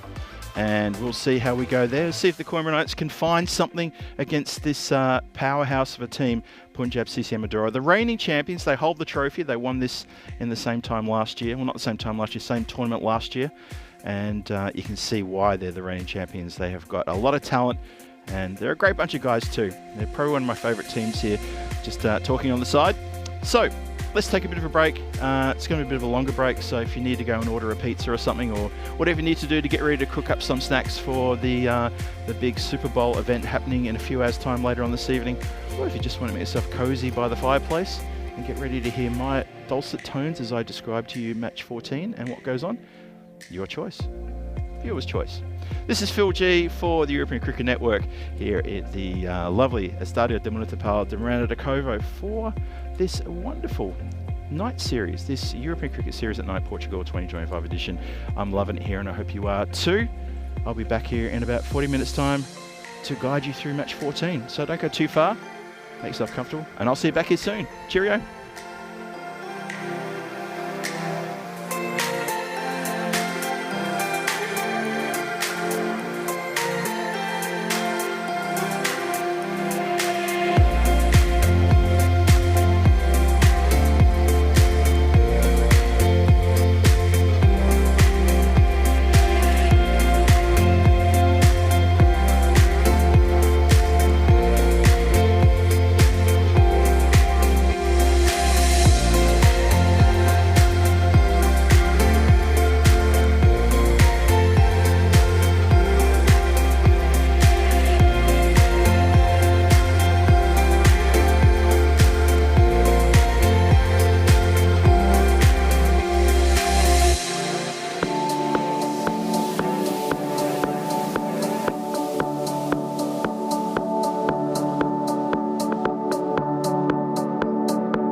just you and me.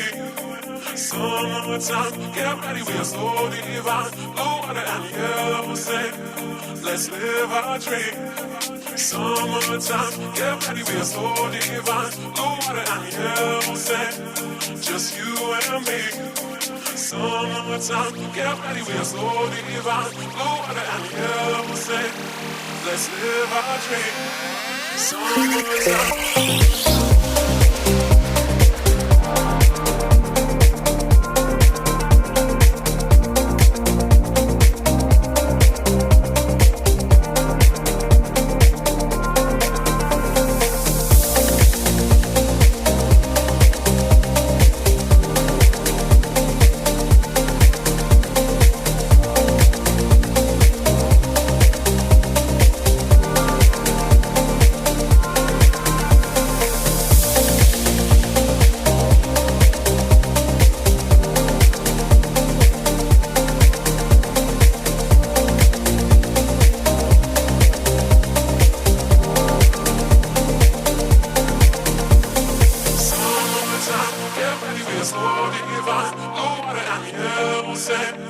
Just you and me. Summertime, get ready, we're so divine. Blue water and yellow sand, let's live our dream. Summertime, get ready, we're so divine. Blue water and yellow sand, just you and me. Summertime, get ready, we're so divine. Blue water and yellow sand, let's live our dream. Summertime.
This European cricket event is proudly brought to you by HCL Software, Victorinox and Rado. And welcome back, cricket fans from around the world. This is Phil G here at the Estadio del Municipal de Miranda de Covo for the continuation of this night number 7 for match number 14 coming your way momentarily in this European Cricket Series at night here in Portugal. We have had an extended break after the previous match, but now we're almost set to go for match 14. We're going to go though over to Stefan Gooch. I'm going to see the coin toss with the two captains. Coin better call.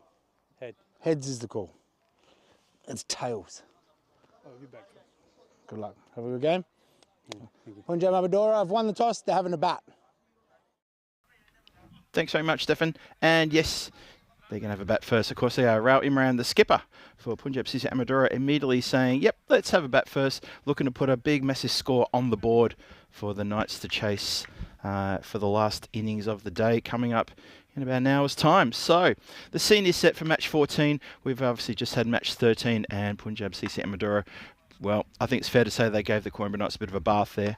Coimbra Knights could only manage 70 runs in their allotted 10 overs, and it just was never going to be enough. There was a run out on the last ball of the 10th over, so they were bowled all out for 70, and in response, it took only 5 overs for Punjab CC Amadora to come out and power their way to a big win and getting all points, including the bonus point.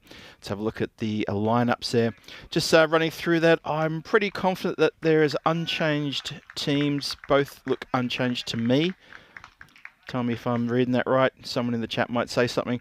I reckon that's unchanged. So these two teams, obviously the home team, the Coimbra Knights and Punjab CC Amadora from the part of Lisbon known as Amadora, of course, are going to go head-to-head again for the second time tonight in the hopes that, well, both can get some points. Punjab CC Amadora, obviously now they banked those 4 points in the first game this evening. That puts themselves on top of the standings. We'll have a look at the standings a bit later. So if they can get more points here, then that's going to make them feel even better and push on ahead and basically say to the rest of the 5 teams, there's our tail, chase it. Computer looks at this and says, really likes Punjab CC Amadora, 82% chance to win, 18% only for the Coimbra Knights to cause an upset. Upsets are what we always see here in T10 cricket on the European Cricket Network. So, you know, there's a whole game here to be played.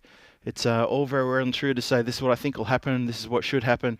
We are going to watch what does happen, and let's see how this all unfolds. The Coimbra Knights are going to be very keen indeed. Get themselves into a good position here, try and get a win, and try and get something just to show the opposition that they mean business. The batters are out there. Arshad looks like he's going to be facing the first ball, as he always does. Just getting a look at the rest of the setup around the ground with the batters and the bowler. Looks like Ishwar Kanal is he's got the ball, so he's going to start proceedings. That's interesting. Kuldeep Golia, the wicket keeper for the Punjab team, Punjab CC Amadora team. He's at the non-striker's end. Batters come together, have a bit of a fist bump, and let's get going. Let's do this. And this is a very important first couple of overs. The power play is all important here. Coimbra Knights need to really hold catches, save runs, and bowl well here. They can't afford to let this team get out of the blocks. We're about to go. Umpire's given us about to give us the sign. Ishwar Kanal just moving Panda Watt number 11 on his back around there, a bit finer into a deep slip, very deep slip, and away we go, match 14. Start with a dot, nicely done. The question got asked. Now, this is interesting. Question asked immediately. Good work behind the stumps. Wicketkeeper saying he's on the line. What do you think there? Now, Girish Singh, the usual wicketkeeper, is not taking the gloves. He's injured his finger again, unfortunately. It's a reoccurring of the injury he suffered on the Monday night. He is out there, but he doesn't have the wicketkeeper duties. Instead, it is going to be Kanaka Sabapathy with the gloves. And that is whipped away as fast as you like and as high as you like into the car park, over the fence. Maximo to start, well, not to start for the second ball of the innings, but to start his account. Arshad has put that out of the ground in emphatic style. So, not the start that Ishwar Kanal would like to have delivered for his team on that second delivery. Obviously, things got a little bit sort of eyebrows raised with that first ball where there was a shout for the stumping. Obviously, there was enough behind the line, on the line, but also just slightly behind the line when you look closely at the replay. Arshad well safe. Goes again, and that is a back-to-back. Maximo's belted out towards deep mid-wicket. Well, I know we're only 3 balls into this innings, but obviously the mood in the Punjab CC Amadora camp after that big win, they must be absolutely feeling so positive right now that this could be a properly big carnage score coming your way. The ball hasn't come back in yet. Maybe they're looking for a new one. So Kanal, there he is. He's just been hit for back-to-back Maximos in the first over. He's probably feeling a lot of pressure right now. Needs to find something else here because it's not working. Let's see what he's got. Needs to come back here, the bowler. Needs to prove something here. He's just been belted for back-to-back Maximos. What can he do? 4th ball of the innings. He's looking around. Here he goes. Well, he puts it wide. I guess on one hand you could say, well, it wasn't hit for Maximo, but on the other hand, he has bowled it wide, just sort of trying to keep it well out of the reach of the swinging blade of Arshad. But you got to bowl it closer than that. You'll be penalised all night. And that is exactly what's happened. Arshad is on a heater already. That is a terrific blow. And whatever that's hit, that's just bounced straight back up in the air. I just sort of caught it out of the corner of my eye, just in the off the side of the commentator's hut. Just have a look at this. What does it hit? It hits the concrete. Oh, it hits the concrete tower base, and it springs way up there. They're going to have a look at that pill again just to make sure it's in good shape. This is punishment from the get-go. Let me feel for the guy. Can he come bounce back here? Goes inside out the other way. Clang! Into the grandstand. That's another Maximo. So Arshad's happy to deal with Maximos here. He doesn't have to worry about 4s, 2s, 1s, or anything in between. He's just saying, I'm just going to Maximo this game to its inevitable conclusion by going absolutely gangbusters. 25 off the over. Still 1 ball to come. All pressure on this young bowler. It was his birthday a couple of days ago. We even gave him a little birthday cake. He sang happy birthday. It had a candle on it. It was a lovely moment. But that must seem like a long time ago now for him. And now all pressure is on his shoulders. Needs to respond here. Needs to get a ball either past the swinging blade or even pick up a wicket, even better. Teammates all behind him. And it's picked up on the full. It's hit pretty hard. It's in the air and, oh, just only just out of the outstretched hands. Oh, dear. Mohamed Udin, he just needed to take one more step and he could have had that. See, the last minute he throws his arms out even further there, realising that he was one step short of taking that catch. That would have been a terrific outfield catch. Oh, boy. What a first over that is. So there's the calendar for 2025. Obviously, we've been in Malta and Portugal since the very start. And the Western Shield and the European Cricket League are about to start soon, later this month. But you look through the year there, that's a really big year. I'm still trying to find out what's happening on the Monday, the 8th September, the TBA. That's got me very interested what that's going to be. Obviously, I see that, my eyebrows raised and think, ooh, can I go? No, I'm sure I'll find out soon what's been discussed behind closed doors and what we're going to spring on you, the fans of European cricket. Fans of ECN, we like to spring a lot of things on you. So, Junaid Khan, bowling the second over. Thick edge, and it runs away, and it's done. Panda What-up as he goes to ground. There's a growl that comes through the effects mic as he slides flat on the ground, and he has completely fluffed that one. And the thick edge, and yep, unfortunately the spin of the ball, and also not having shoes that grip very well probably has something to do with that. And he's made to look a little bit silly, but I'm sure he'll just want to get the next one. That's all that is. So 30 without loss, and 7 illegal deliveries have been bowled. 1.1 overs in. Oof. A dot ball past the swinging blade. That's better from Junaid. But Arshad, what can you say about him? He's really seeing the ball so well. Had a blistering innings in the previous match. Really anchored things with a sensational 45 not out in a score of only 72, which they only needed 5 overs to chase down that score. Punjab CC Amadora. Arshad batting very well today. That's massive. That is really massive. I'm not even going to try to see where that's gone. That's gone way back. There is a retaining wall that runs well behind the nets. You can see the nets there in the background of that shot. It runs all the way behind there. Has it hit it almost on the full? No, it's just bounced in front of it and gone smack into that concrete wall. That's a massive strike. That's probably about 90 metres that hit. That's really gone a long way. Wow. Oh dear, Arshad, he wants that 50 that he missed out in the previous game. I'm thinking that's what's on his mind. Swing and a miss. Junaid Khan, he's a clever bowler. He won't be wanting to take that lightly. Probably should have nailed that one. He knows it too. He knows that sat up for long enough for him to adjust to make sure he connected, and he did not connect that one.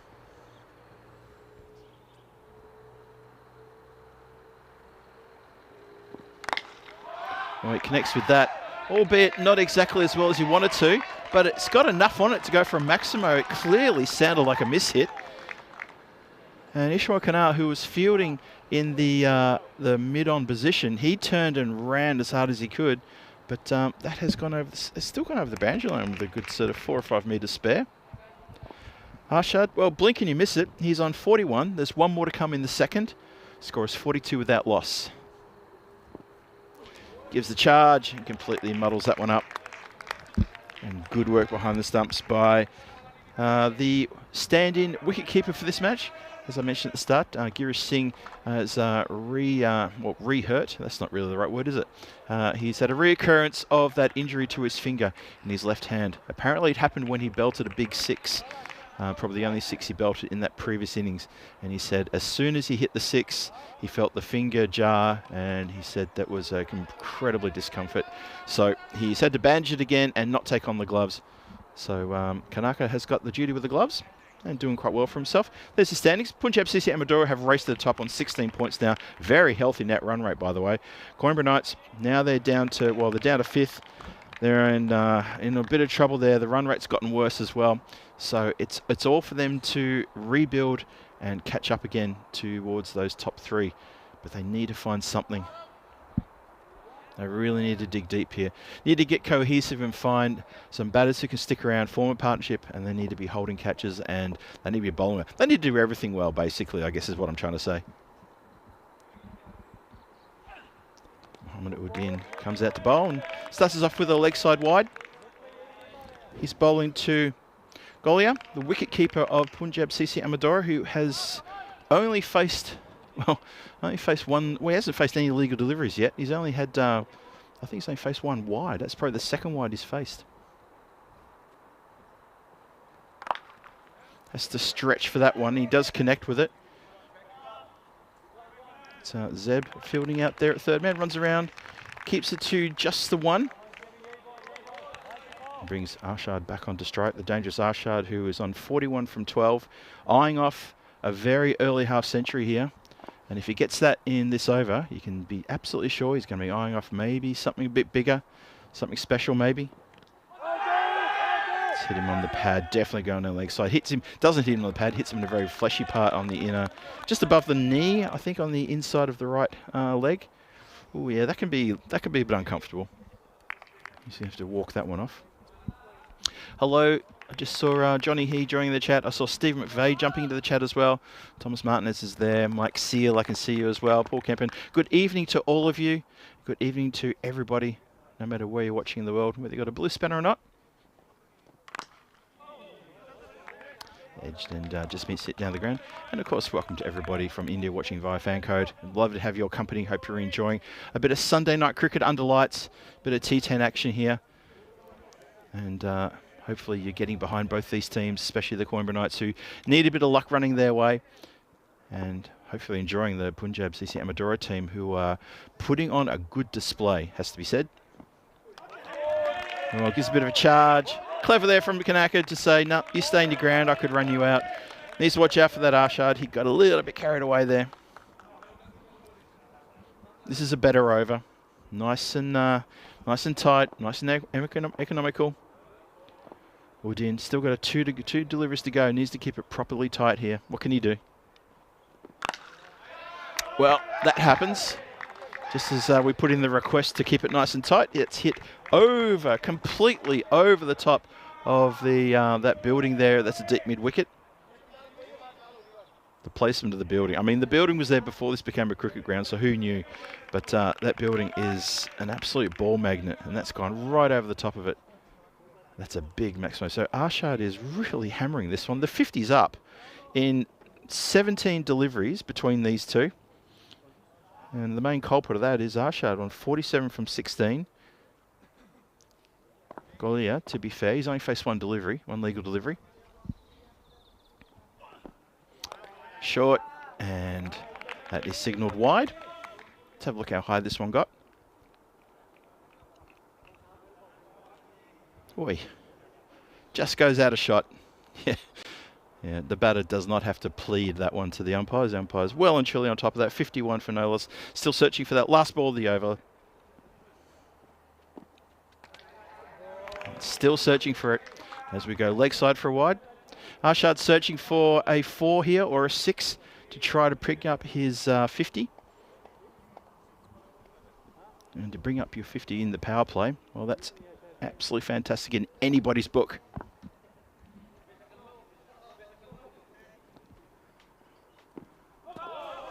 Swing and a miss. Keeps a bit low. Arshad sort of strolls off and says, how did I miss that one? Why did I miss that one? Well, there are reasons. Only he will know the answer to that.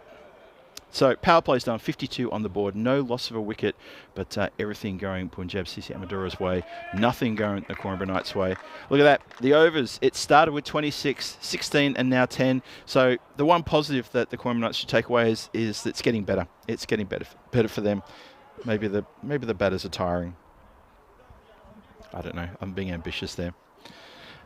Just a big display, a great display of hard hitting there from Arshad, who is not taking any prisoners whatsoever.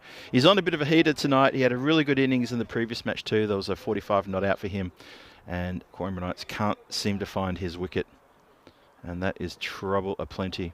Falak Zeb has got the ball. And Falak Zeb, he's been around the Coimbra Knights for quite a while. He's got the duties of skippering tonight. And he's really come up against a really powerful team.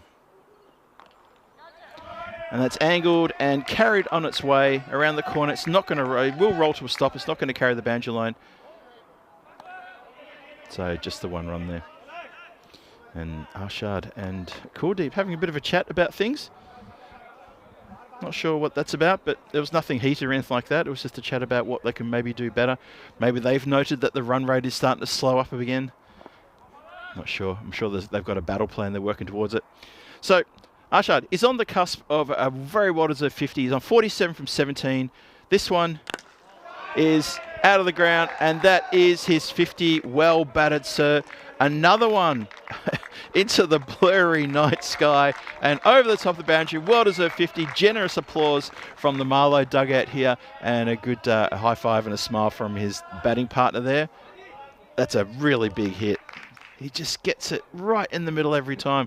He's been practicing clearly because he's coming out and he's on fire. 53 from 18. That one gets up and a little bit higher. Can't do much about that. Umpire bucks at square leg, says that's your bouncer for the over. Practicing the swerving the head out the way, and gives a thumbs up back to his batting partner, who says, "You're right there. Did you see that?" Yes, he says, "I saw that." Let's see what he does with his next delivery. Ooh. Maybe he's been unnerved with that short ball. 59 for no loss. Still 2 to come in the fourth. And Punjab CC Amadora are on target for a score probably in about the 130s, 140s. Well, computer's saying about 140. Well, unless they tie or something like that, there's no reason why they won't get a 140.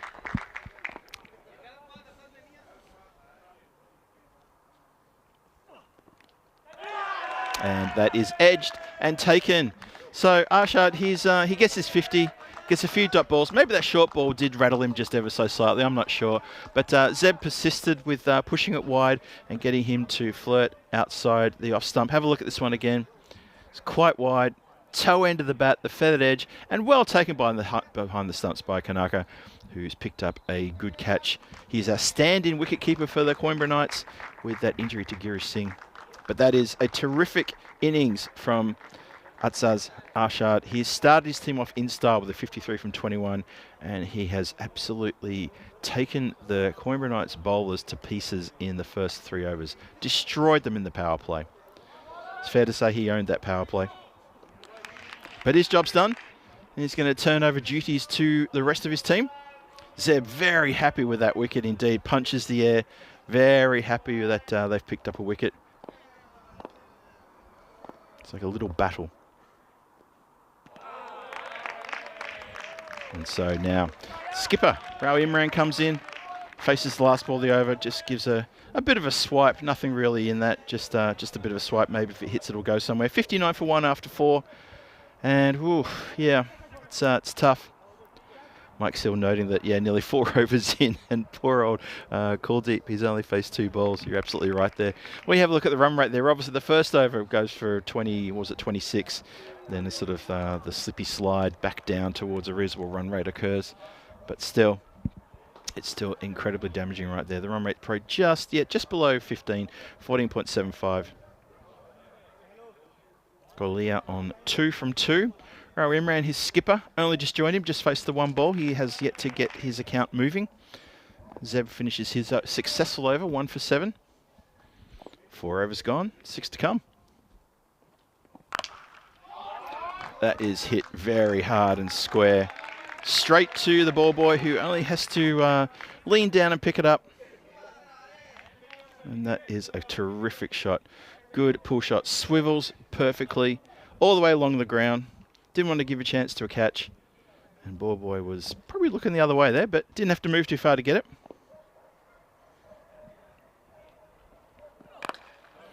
Well, they kept a bit low, as this pitch sometimes does.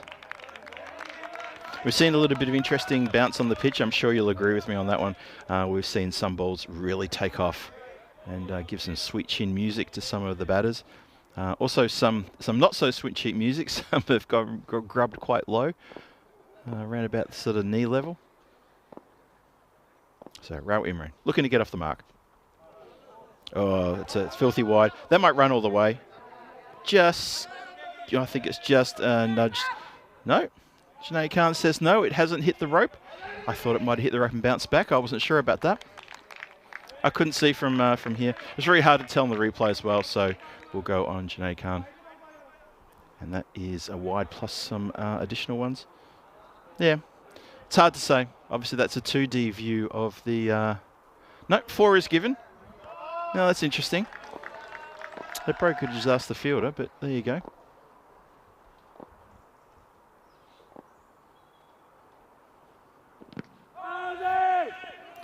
Oh, he's off. Not sure where he's going. You're looking straight at your batting partner who's saying no. So Rao Imran, he's keen to keep the strike turning over. Thuds into the pads. He does turn around pretty quick though. It's a clean hitter of the ball is Rao Imran. Also one of the nicest guys. He's always bringing food up here for the team as well. It's something I really, really admire about him and his team. Well, you've got to admire that as well. That is a terrific blow. Off the toes and smacked straight as you like for a big Maximo. Wasn't a bad delivery. Just picked up even better. Ishwar Kanal thought he was in with a chance there. You were not. You need to have a cape like Superman and also have his abilities to be able to take that one. And unfortunately, you don't have that. Not yet. Maybe sometime. Let's hit flat along the ground. This time Ishwar Kanal can pick that one up and get that back into his bowler. 76 for 1. One more to come in the 5th. Expected score still pushing the 140s.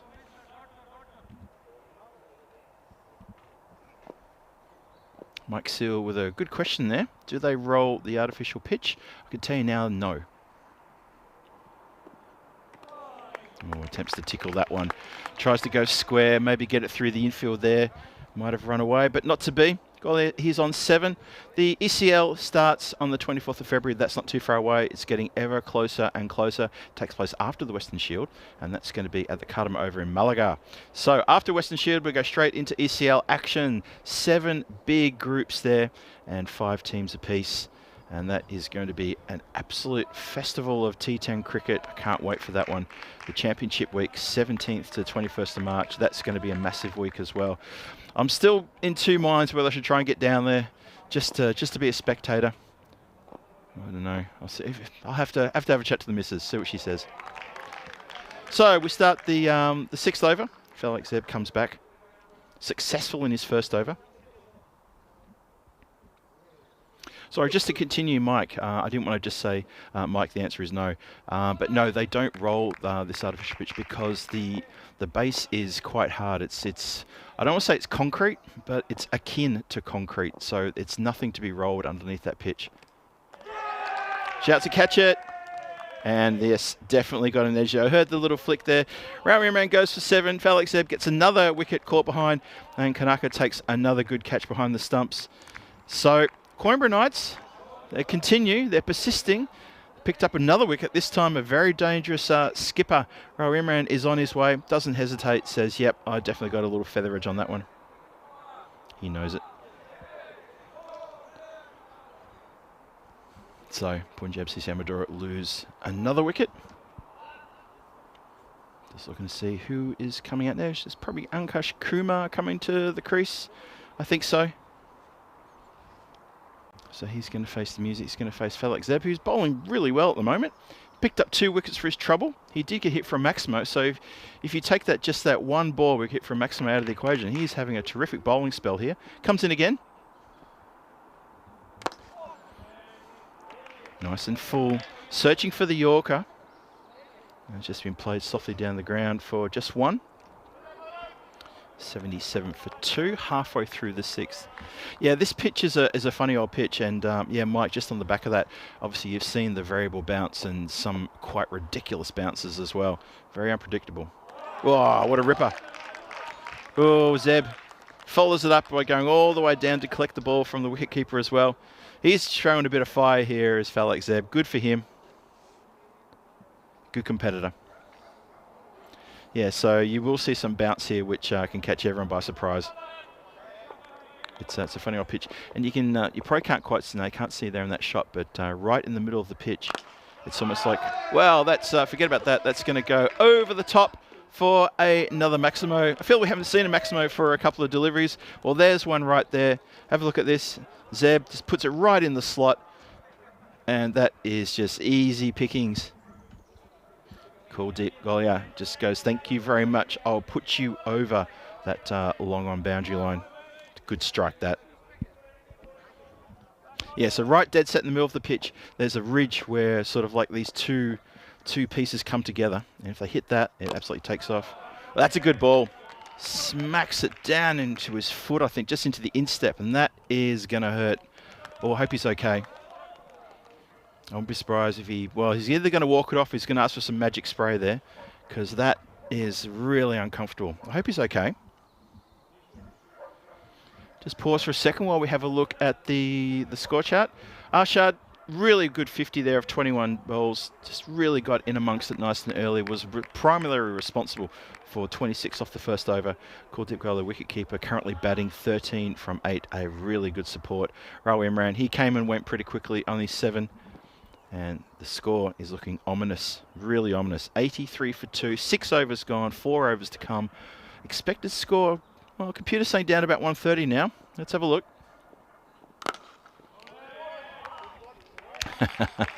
Oh, Attar Samad with a little bit of little bit of aggression there. Firstly, a very good delivery, defended back nicely, juggles it, and then threatens to shy. The bowler then stops.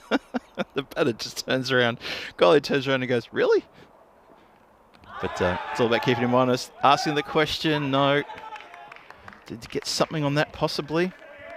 Let's have a look at this one again. Might have got a tickle on that. I thought I might have heard something.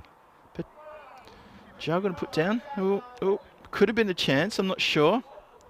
Well, the batter's having just a very quick mid-wicket chat, so maybe there was a little feather edge on that.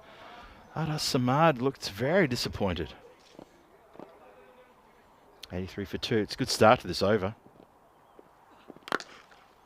Just been punched down the ground for 1. 2 fielders rushing in off the cover boundary and the long off boundary. So the score, expected score, we're going to get something around sort of the 130s. I'm thinking maybe the 140s.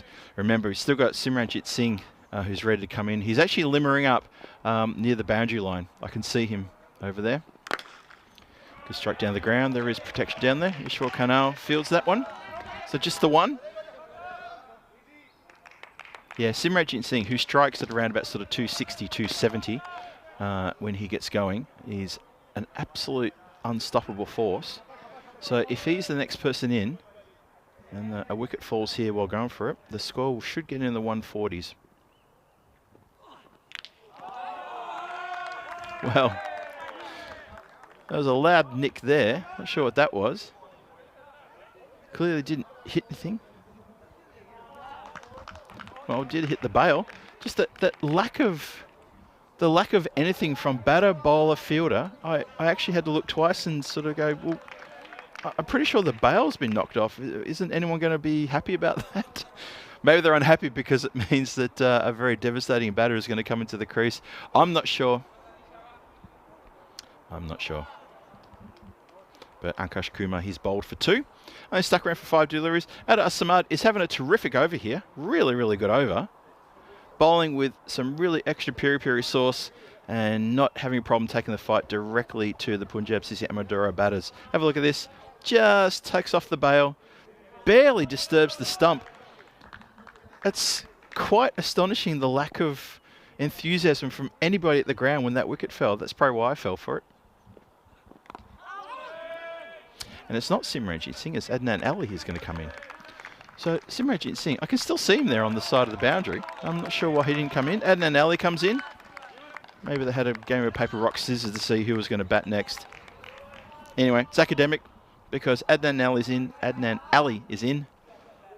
And it's 85 for 3 and 7 gone. So tomorrow night, ooh, as a big contest there. That's going to be really good. So night 8 of 16, Monday night cricket here at the Miranda de Covo in the Portuguese night series, the ECS night with me, Phil G. Marlow and Fighters Cricket Club go head-to-head, matches 15 and 16. That's going to be a good contest. Fighters really, I mean, they live up to the name. They really do. They try hard. They don't have a lot of luck going their way, but they are the team that can cause an upset. They really are a plucky little team. I enjoy watching them play. They're a very friendly bunch, really cool bunch. And they're taking on Marlow, who are also a nice bunch of cricketers. Marlow, I mean, what can you say about them? They're going to be at ECL. So this is a really good chance for Marlow to use this competition as a bit of a tester for a few players who maybe haven't sort of shown enough maybe in the last couple of months. And they're saying, well, look, if you get into the night series, you know, show us what you got, work hard, and maybe you can get into ECL. Let's have a look. Well, that's been hooked around the corner, and that's off an edge.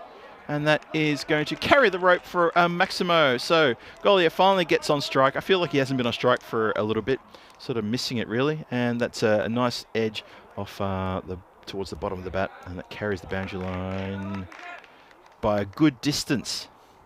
Nice shot there. So 91 for 3, start of the 8th. G1 Geary taking to the boundary. Better, much better from G1. Gets that past the blade. It's funny watching the run rate here. It'll be interesting when we see the run rate graph next. And obviously we started with 26, but you sort of get the feeling that this run rate, ever since that first over, it's just been on a steady slope downhill. You know, there hasn't been too many Maximos called, not too many 4s being hit. The bowling's gotten a little bit better. That is all the way along the ground. And Canal does really well to get his body behind that and stops it going in further. Throw was a bit awkward, just right at the foot of Geary, but he puts the foot out, makes sure it doesn't go any further. So good all around, actually. So Adnan Ali on strike. He's going to look to get off the mark. Just a straight one that he misses. Now we saw a couple of nights ago, Adnan Ali went out to an amazing dismissal, something I haven't seen before. Maybe you've seen it before. Now, this is interesting. They've taken a bye here while the bowler is just leisurely walking to get the ball. That is a dead ball. Surely they would know that. That's even. I think the fielders are even saying, "Are you serious? This is an indoor cricket. You can't just run like that. That's crazy." Oh, well, they've been told to go back to their original positions, quite rightly so. Both umpires were signalling dead ball, saying, no, that's not how it works. The ball is not live in that situation. And now everyone's having a conversation about it. Bowler and batter are having a conversation about it. I don't know why. Umpire's saying, look, just focus, please. Everyone's made to look a bit silly then. That's been hit up in the air. Chance for a catch. And taken, nicely taken indeed. Adar Samad takes a very well-judged catch down there at the boundary. He's a good 10, 12 metres in from the boundary line. So it was no chance of a Maximo. And it was very well taken. Gobbled up. Look at that. Lovely, safe pair of hands. So he backs up his very good over with a good outfield catch. Well caught indeed. So Adnan Ali, he's gone cheaply. And watching Kuldeep Golia sort of remonstrate just a little bit with G1 Geary there over that bye that they were trying to run on a dead ball. Yeah, it just seemed a little bit of antagonism unnecessary.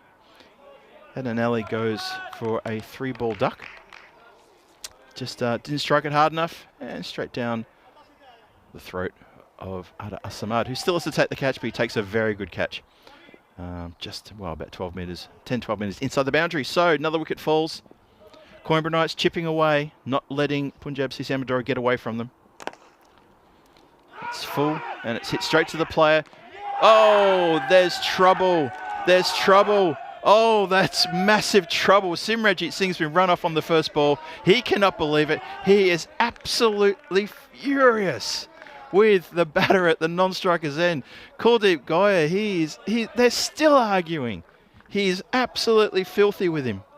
Hit straight to Udin, who throws it beautifully to Kanaka, who takes the stumps. Simranjit Singh run off for a golden duck. He is absolutely gutted. And I tell you, there will be a conversation between him and the wicketkeeper Kuldeep when this innings is over. Oh boy, he is furious. I don't think I've seen someone so angry at this ground in my life. He is absolutely livid. 92 for 5. Yep, unhappy. That's an unhappy man right there. And he is an absolute carnage player. He gets involved and suddenly the score just goes bananas. He has dead set run halfway down the pitch and then been told to go back. Oh boy, I'll have to be a fly on the wall for that conversation. Stumps rattled. Goliath's gone for 21, has been bowled. Samad gets a wicket, can't keep him out of the game. Takes a great catch, gets a big wicket. And now, in the dugout, Punjab Sisamadora, there's going to be a conversation. Kuldeep Goya's walking very slowly back. He knows he has to have a face-to-face chat with Simranjit Singh. Oh, I'd love to be over there when that happens. Oh boy. So, Coimbra Knights fighting back hard here. And suddenly that whole idea about them getting into the 140 seems like a conversation long ago. Maybe in a galaxy far, far away. Kuldeep Goya played well though for 21 from 13. He's still explaining himself. He's looking up to Simranjit Singh, is explaining himself. And I think it's going to be a more lengthy conversation. The score is still very healthy. I don't think they should be too dismissive about that. That's just a great delivery, by the way. That's just a cracking good delivery. Straight, fast, you miss, I hit. Well bowled. Oh, that was a bit of a rough one. That's not such a good delivery. And we come out of hand a little bit too quickly. Too flighty. Have a look at this. Well, he's gotten away with the free hit there. I think it's come in under the waist. Sidon will tell us the answer. Ooh. Free hit is definitely signalled. Yes, the free hit is signalled. I did look at the replay on that one, so good call from Migsy at square leg. Free hit is not cashed in. Oh, and there's trouble though. Could be almost a run out. Oh boy. Oh, it's all happening out there. So Rulan is bowled. It's a free hit though, so the wicket doesn't stand, of course. But then at the non-striker's end, you've got Harjinder Singh, who started running. He got halfway down as well, slipped, dropped the bat, and he's almost come undone as well. So Punjab Sisamadora just succumbing to a bit of pressure here. But where has this pressure come from? Coimbra Knights probably pinch themselves thinking, well, look what we've done. We've really upset the apple cart here. The beauty of T10 cricket on display for you right here. Love it. Gotta love it. European cricket is the best. We give you everything. We ask nothing in return. How good is that? 93 for 6. Still plenty to come in this over. That's a wide ball. Oh, Samad staring to the night sky thinking, why did I bowl it like that? Just gets away from him. Need to get the pressure on here. All happens in the 9th. How true a word has ever been said. It all happens in the 9th.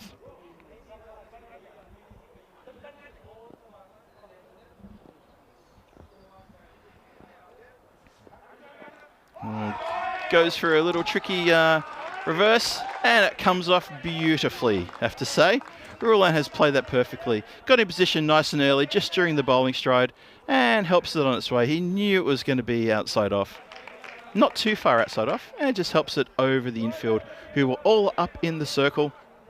You see there, Panda Watt the fielder there, was up in the circle. So once he got the elevation, it was always going to be a safe shot. Clever about that. 98 for 6. Halfway through the ninth, 3 more to come. Asamad, he's got 2. Bowling with fire. He's really got something there.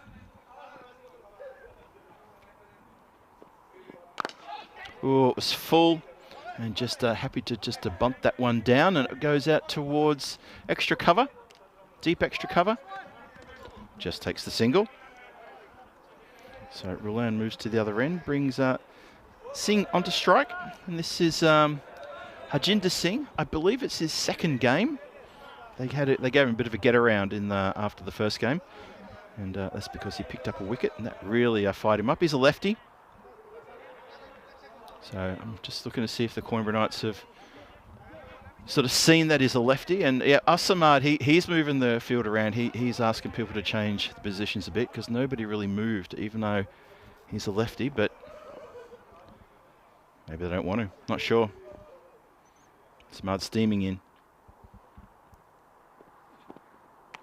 That's a good ball. Good shape through the air as well. Just a good delivery.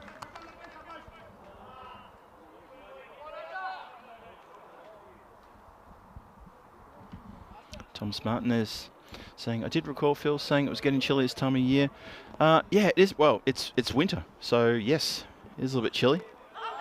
That's a good ball. Going down leg side, definitely, but they scampered through for a leg by. Pretty sure there was no bat on that. And signal by umpire. Score is now up to 99. No, that's the ton. That's 100 on the last ball of the ninth. 100 for 6. And things have really slowed down in the last couple of overs. We've seen some wickets tumbling. We've seen some crazy run-outs. Seen a little bit of disappointment from a few of the Punjab CC Amadora batters who feel that they didn't get things going their own way, but only at the expense of other batters. Obviously, I'm talking about Simranjit Singh and Kuldeep Goya probably having a very much a heart-to-heart conversation now, which will probably include an apology and a hug, I reckon. So have a look at the bowling lineup there. Let me look at the last. Falik Zeb, Ada Asamad and Jiwan Giri, their economy rates tell the story, and so do the wickets column, that they have bowled fantastically in the second half of this innings. Unfortunately, at the top, the Ishwar Kanal, Junaid Khan and Udin, they haven't done so well. And it's up to the second string bowlers to really bring this back for Coimbra Knights, and they have fought back beautifully. Still an over to go.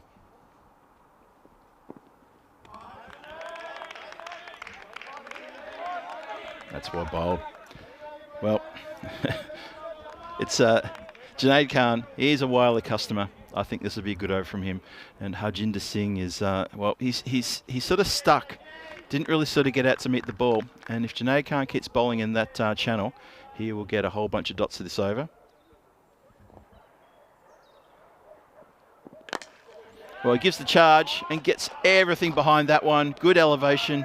And that has hit the rope, I think, on the full and just ricocheted back into the ground. Just waiting for the confirmation from, yeah, that's hit the, I think that's hit, yeah, that's hit the ground and the rope on the inside, but it's hit the rope on the full. Just waiting for the umpire to give that final confirmation. Thank you.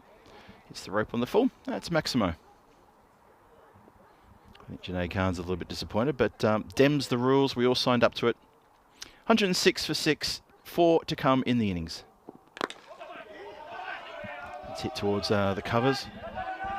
Boundary rider comes off. No chance of another one there. It's a return throw a bit too hot for the bowler. He lets it go through. And I think it's Lucky who does the backing up. Lucky Werakroon, they'll be looking to him to get some runs in the run chase. Unfortunately, he does have a bit of a head cold tonight. He was complaining of having a no hot water this morning. And now he's got a rotten cold and he's been sneezing most of the evening.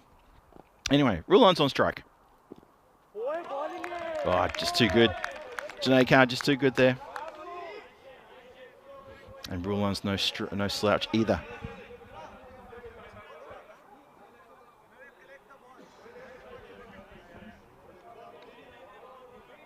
107 for 6. 2 more to come in the innings.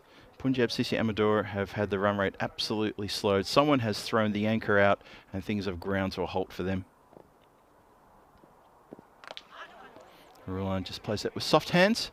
Keeper fields it himself. It's a good last over, this one. There was that Maximo that was only just a Maximo in the over, but apart from that, I think this has been a terrific last over from Junaid Khan. He's tried to keep the lid on things. 108 for 6, last ball of the 10th coming up. And Coimbra Knights will not be facing a mountainous target as we thought they were about 10 minutes ago.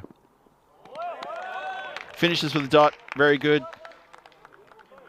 And just to be sure, Junaid Khan gets the ball back, hands it back to the umpire, and the Coimbra Knights, they will probably be pretty happy with that performance. 108 for 6 is the final score as the two batters trudge off together. Pat on the back for each other to say, come on, we did all right, we held our wickets, and we kept the scoreboard ticking over, don't you worry about that. So, the score is on the board, that's the important thing. After an absolute blinding start, power play yielding 50 plus runs, just astonishing stuff from the bat of Arshad, and he just came in and he was in a mood. A proper mood here. So this is Arshad getting after Ishwar Kanal and putting him over the fence, not once, not twice, but 3 times in that first over. Actually, I think it was 4 times in that first over. That was the third 6. I think there may have been one more. Let's have a look. Oh yes, of course, the square drive. Bang. Just absolute carnage. Junaid Khan, well, he suffered a little bit as well. Panda, what up? Might want to check the soles of those shoes so that doesn't happen again. But then the Maximos just kept coming, and the power play was quite incredible. When 50 odd in the power play, these two openers were on absolute heaters, both of them. Just really got amongst it. A really good half century as well to Arshad. Can't take that away from him. Anchor the innings at the top there before he got a little feather edge, and his innings was done, but he'd already done the damage. Falak Zeb incredibly happy with that wicket. Felt that was a moment where the run rate started to slide a little bit. In fairness to Kuldeep Goya, who was playing at the other end, he was happy just to play second fiddle to Arshad, who was being in absolute damaging form. And then after that wicket fell with Arshad, then Goya got going. Raul Imran came in, hit a really good 6, and that's all she did because he then got caught behind. And that was all she wrote pretty much for Raul Imran. So his night was done as well. So a couple of wickets, a couple of little highlights creeping into the second half of the this package for the Coimbra Knights. Still a few maximums going down the ground. That was the bowl from Asamad where there was just silence around the ground. Then this Skyer that carried the boundary line for another maximo. So the runs kept coming, but they were coming a lot slower. A lot slower. Adnan Ali holed out to a good catch there in the deep from Samad. Then there was this. One of the worst run-outs, well, that Simranjit Singh will ever be involved in. Run out by a mile, and he was absolutely furious. You could feel the heat from his voice from here. He was livid. And that sort of unsettled Punjab Sisya Madura because it was very slow going. Lovely little reverse there. Very clever bit of batting that. And that was a really good shot there. Gave the bit of a dance after the dot ball before it. Harjinder Singh hits a lovely strike over. Extra cover for a big Maximo. And that is the end of the highlights package. Let's have a look at the recap now and see what happened in the batting. Started off in a blistering pace. Things then sort of started calming down a little bit in the middle overs. And in the end, it was sort of a little bit pretty even, I'd have to say. I think it's probably the best word to describe sort of that last 3 overs. Very even indeed. I think the analysis would probably show us that. Look at the top of the table there. Arshad, 53 from 21, outstanding innings, absolutely outstanding. Kuldeep Golia, that 21 from 13, good support, didn't feel the need to get amongst the runs until Arshad departed. And then after that, it all just sort of falls away. Adnan Ali and Simranjit Singh ducks both of them. I won't be reminding that of Simranjit Singh. He might be a bit angry about that towards anyone who looks at him. And in the bowling department, well, like I said before when we showed these the top 3 bowlers are probably sort of like looking around nervously, but the bowler 4, 5 and 6, Falak Zeb, Adot Samad and Jiwan Giri really pulled it together. 5 overs between them, yielding pretty much, 29 runs and almost all the wickets. So those 3 bowlers at the bottom there responsible for keeping the Coimbra Knights in this battle. They need 109 runs when they come into bat. It's going to be a tall order because Punjab Sisya Madura have got a very strong bowling lineup. Don't you worry about that. I can tell you now, as I'm looking over to the dugout at the Punjab Sisya Madura, I'm not kidding. Simranjit Singh and Kuldeep Goya, they're actually hugging Patni Chong on the back. All is forgiven. That's the news from Estado de Municipal de Radakovo. All is forgiven between the wicketkeeper and their star batsman. They're friends again. So that's a mid-match summary. Coimbra Knights need 109 runs from their 10 overs. This is Phil G for the European Cricket Network here in Portugal for the night series. I'm going to be back here in about 5 minutes for the run chase.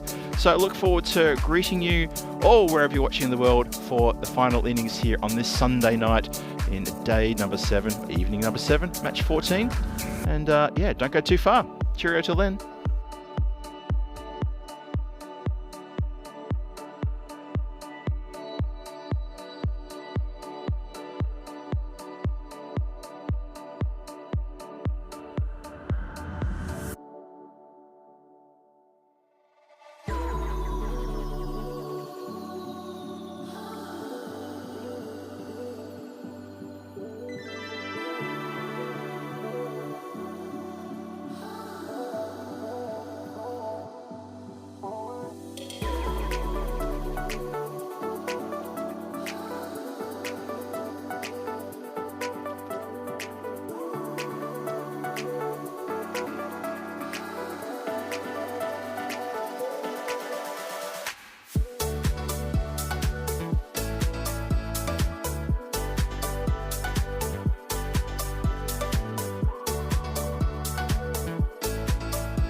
This European cricket event is proudly brought to you by HCL Software, Victorinox and Rado. And we are back. It felt like a very quick break. I don't know about you, but I thought that was really, really quick. But anyway, we're back. We're back just in time because the Punjab CC Amadora team are taking to the field and having just scored 108 runs in that innings, which at one point looked like they could be even topping the 150 mark. But the Coimbra Knights fought back beautifully in the second half of that innings to deny them such a score. So the bonus point equation, the batting team, Coimbra Knights, if they can pick up this score in 7 overs or less, they'll earn a bonus point. If Punjab CC and Madura can restrict the Coimbra Knights to 75 or less, they will get a bonus point. And obviously that means they would get all 4 points as well. So points are plenty to be taken by these two teams. The run chase will start in a couple of minutes' time. And that was a very interesting indeed is the best word to use for that particular innings. The power play was yielding, I think, yielded 53 runs or something thereabouts. I apologise, I don't have the figure in front of me. But you'd sort of think, well, with a score like that, surely they must be getting a massive, massive score in the 140s, 150s. But all credit to Falak Zeb and Ada Samad for really pulling it back and denying the Punjab CC Amadora batters from that freedom of belting Maximos whenever they feel like it. The first half of that innings was, well, I described it as carnage. I don't think it's too far to say that at all. It was just insane. So the run chase is about to start. Umpire's holding his arm out. He's not quite ready yet. Nitin Kambosh has got the ball. It looks like it's the standing wicket keeper, Savapathi Kanaka. He's going to face the first delivery, and a big shout out to Trip Denny, who's joined the chat. I missed you before I signed off. And it's just hit on the leg, and they run away for a leg bye to start things off. Good quick shout there from G1 Giri to call his play through, and a bit of an applause with the bat there, saying good. I'm glad you responded to my shout, and there was some good calling. We did see some ordinary calling from Punjab CC Amadora. Less said about that, the better. I don't want to antagonise Simranjit Singh. I'm looking around the park to see where he is. He's probably out there at mid-wicket.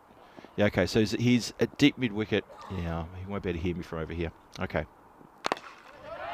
That has been thumped nicely over extra cover for a Maximo. Oh, good start that. Well, that's exactly what the doctor ordered. Just comes in and goes crash. Straight one. Nitin Kambosh, he usually moves the ball through the air a little bit, gets a little bit extra on it, but that one has been picked up perfectly and dispatched over the boundary from Maximo. Giri opens his account and shows proper fight and purpose in this first over. Run chase on in earnest now. It's pushed a bit wider. Collected on the boundary line and thrown back in. So that is going to be just buys. Wasn't a wide, just buys inside the line. Just.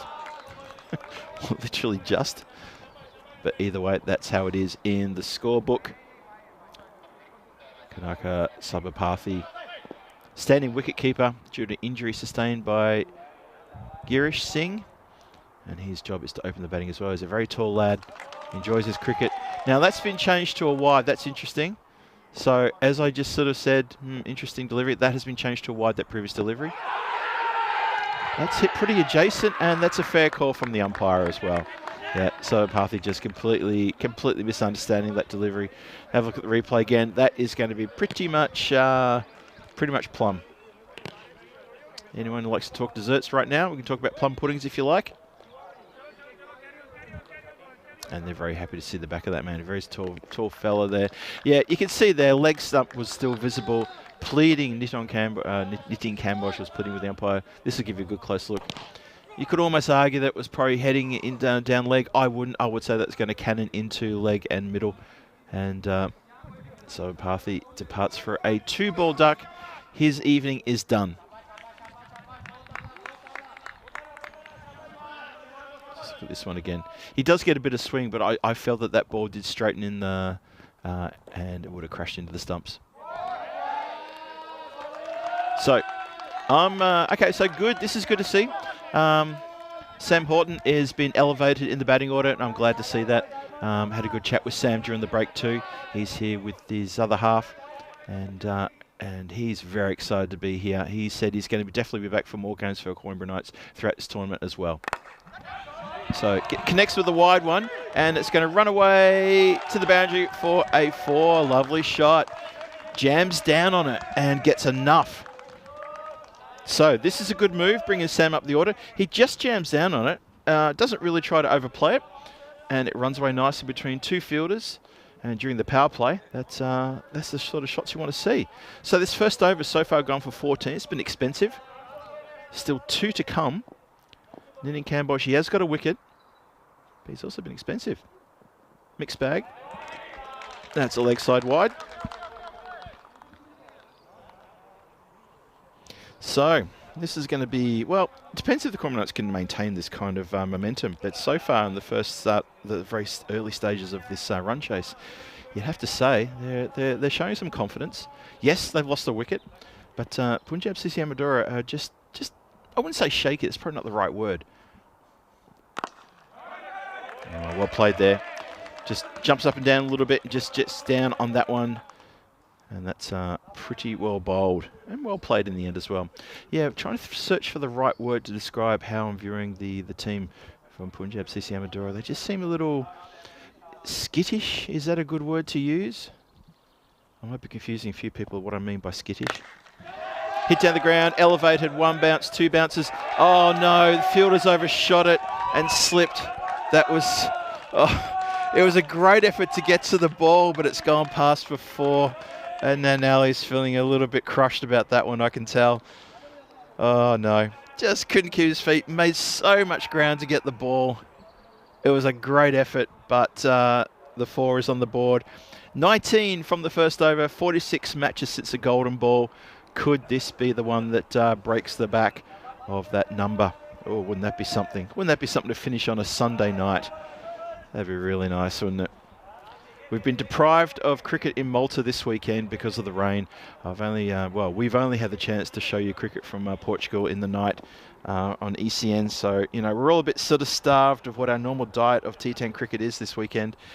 It'd be so nice if we could give you a golden ball, maybe to finish with a bit of extra excitement, a little bit of extra spicy sauce on a Sunday night. Maybe. Let's see. Harinder Singh continues. Starts with a wide ball leg side. Not sure how many times I've called that in the tournament with Harinder Singh bowling, and he starts with leg side wide, but maybe that's what he does. I'm not sure. But there he goes. Chip Denny referring to the Coimbra Knights as the Cornbread Knights. I'm not sure if you're having a go at my accent there. Maybe I'm not probably not saying Coimbra correctly. I should be saying Coimbra, shouldn't I? Steve McVeigh will correct me there. It's up in the air. It could fall safe or it could fall for a good catch. Two players looking at each other. Oh, you don't want to argue with your skipper. You find yourself not in the next, playing the next match. This comes down and both of them gave up. Oh, that was interesting. So whose catch was it? Was it Rao Imran's catch? Or was it Rulan's catch? Rulan remonstrating with his skipper. And I tell you what, if he doesn't play in the next game for Punjab CC Amadora, you'll know why. Gave him a little bit of a serve there. The point is, though, that Horton survives. Gets a couple for his trouble, and then clips one nicely to the leg side for a single. He's moved to 9 from 4, playing very well. Geary, he's on 7 from 2. And the Coimbra Knights, I'm going to pronounce it correctly so Steve McVeigh doesn't get on my case. Aye up, Steve. 87 from 52 needed. Smashed down the ground, nice and straight. That is going to be cut off. It doesn't have the legs. Oh, rush of blood here from the Coimbra Knights. This is great to see. Real bit of passion about this batting. They're getting after him in the power play, which is absolutely the right thing to do. If you want to march along while it's safe to do so, that's what the power play is there for. The 2 fielders out are on the leg side. Deep mid-wicket. That's Simranjit Singh. And looks like deep square leg, just slightly backwards square leg. Ask the question. Given not out. Bowler hand on hips. He can't believe it. He's distraught. Let's have a look at this one again. How close was this? What's your call, people? Ooh, hits on the back pad on the knee roll. This will give a better idea. Nice and straight on.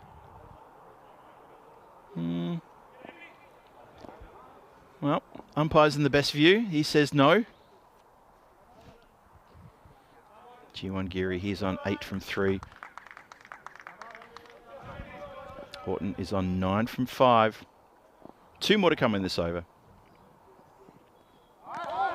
Swing and miss. Good delivery. Really pushed it through, the extra bit of oomph there.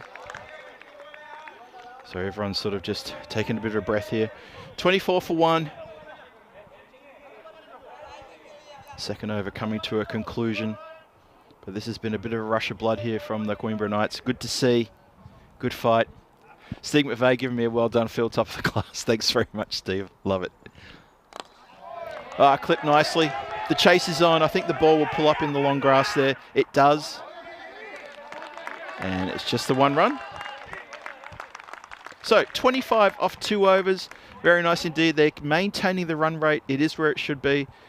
And these two, well, they've got the job in front of them. If they can stick around for the next 3 or 4 overs and not lose their wickets, Coimbra Knights could find themselves in a really good position to take a win here.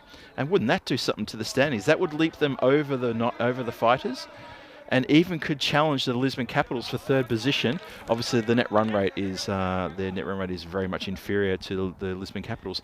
But if they can pick up a win here, they'll go to equal with the Lisbon Capitals on 9 points. Ifs and buts, because there's still a lot of cricket to do. We've still got 8 overs to go. We still need 84 runs for a win to the Coimbra Knights. And for Punjab CC Amadora, they just need to, well, retain some composure here. Oh, good delivery. Parkash gets a nice short one up into the body. Chiwangiri just raised the hand and says, I'm okay, it's all right. Not a problem. Interesting stuff. Hope you're enjoying this wherever you're watching around the world. Hello to everybody in the chat. There's so many of you to mention there. I'll try and get through you all if I can. Trip Denny, first cab off the rank. Gives the charge and misses. Oh, good over from Parkash so far. He's come in to bowl the last over of the power play, the 3rd over of the innings, and he's seen what's happened already in the first 2 overs and gone, oh, I'll just calm things down a bit here. I'll just put a little bit of extra sauce on this one and get it past the flailing blade. And if we can get a really quick over here in, it's going to stifle things for the Knights. Oh, might have been something on that. They were already appealing and celebrating. They were up. Parkash especially was up. They reckon that's come off the glove, and it's too hot for the keeper. Oh, poor old Parkash has turned around to appeal for the catch. Unfortunately, the catch wasn't held, which makes the whole thing academic, really. I think he might have got a little bit of glove on that, to be honest. So yes, Trip Denny. Johnny He's in the chat as well. Gollum is in there as well. Good to see you again. Steve McVeigh's in there. Crystal Ward, I saw you there earlier, of course. Paul Kempin. That's edged and gone over the keeper. Luck running the way of the Knights. Just the one. Happy to take just the single. Sam Horton was looking around saying, do you want to go for a second? The throw's a bit wild. No, you're right there. Chiwangiri says no. So really good tight over this one. Good bit of pace here. Parkash is a good customer. He's a good person to bring on at this point in time, just to put the brakes on, just to stifle any kind of thought the Coimbra Knights had of getting up here. Plays around the corner there very nicely. Just going to be a single though, but in complete control there. Keeps it down. He moves to 10. Both batters now on 10. Both batters have, well, no, Chiwangiri's faced 9 deliveries. Horton's faced 6 deliveries. Parkash has got none for 2 from his 5 deliveries. Last ball of the power play coming up, 27 on the board.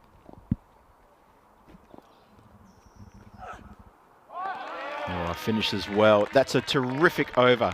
A good over for the team as well. They needed just something to settle everyone down. They were getting a little bit funny in the field there. There was a little bit of finger pointing in the field earlier. Rao Imran is walking towards the keeper and he's throwing his hands around saying we should do this, we should do that. I think Punjab Samaradoro just feeling a bit frayed there from the over previous, but that is a good, really good calming over from Parkash. Well bowled, sir. Only 2 runs from it. The score is 27 for 1 inside the power play. Remember that Punjab Samaradoro, they got 26 off the first over in their innings, and then things got quiet into the middle overs and got even quieter towards it. Well, it didn't get quiet. It got loud because the Coimbra Knights found their voice. So, 4th over is about to start. Looks like Harinder Singh has got the ball. He's looking to fire up. Hello to Kev in the chat. Just saw you pop up there. Hope everyone's doing fine wherever you're watching around the world. Struck on the pad. Has a think about it. Another shot for LB. Not given. Let's have a second look at this one. What's your thoughts? Oh, I think that's angling down leg. I think it's a good call from the umpire for mine. Bowler doesn't know whether to appeal or go after the ball there. We need to continue. Swung through. That's flying out towards the boundary line. That's covered off there by Simranjit Singh, who powers a really good throw over the bails. Well, he's quality fielder. That's why he patrols the boundary out there. That is a quality throw. Picked it up, took one step and got that throw. Wicketkeeper takes it just above the eyes. Maybe there was a bit in that because obviously the wicketkeeper being Kuldeep Goya, he wanted to throw it quite hard at him. I don't know. They were hugging at the end of that innings. Gets past the fielder, Rao Imran. He does have support behind him. Adnan Ali comes around to clean things up. And, well, wicketkeeper can't get a hold of either. But he gives a round of applause to Adnan. And he gets a high five for his effort because he supported his skipper in a time of need. That's very good work from Adnan Ali. He's a good fielder. He always patrols the area just in front of the commentary position here. Always turns around and gives me a bit of a thumbs up sometimes when I say something positive about him or the team. It's good spirits. Oh, that's picked up beautifully. Really well picked up. It could have been let go for a wide down leg side, but no, that's been smacked as hard as you like by Jiwan Giri. Have a look how fast he gets onto this. Full. I'll have that. Lovely strike. That's a good shot. Very good shot indeed. So the leg side wide doesn't happen. Instead, it gets hit rather hard for a good Maximo. Nice and flat. Giri moves to 17. The score. No, they need to give it another oomph again now. That run rate's now climbed up to over 11.5. It was around about 10 a few moments ago. It's now up to 11.5. That over from Parkash really sort of slowed things up. But now there's a bit of pressure on the bowler now. He's got 2 to come.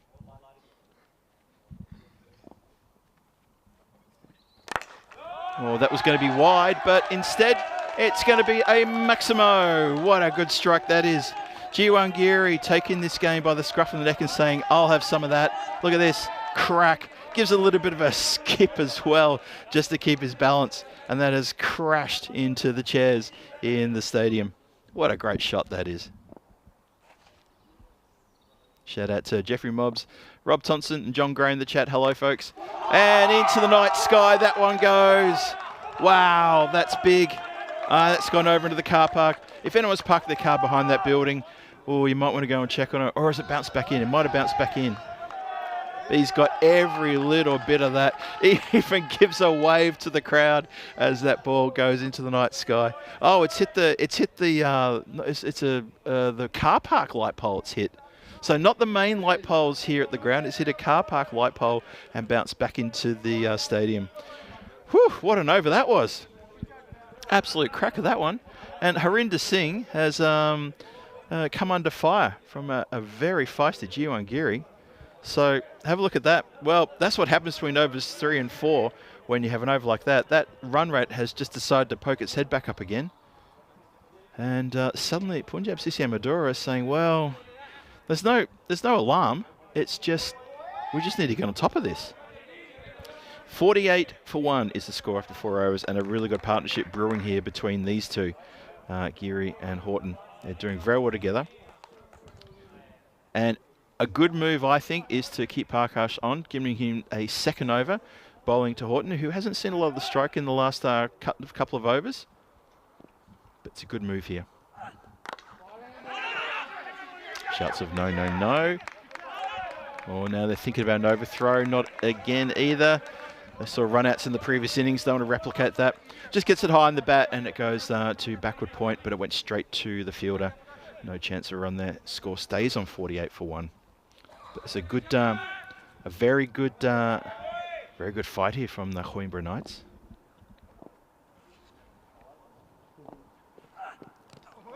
Oh, just takes it on the body. Doesn't go through for a run.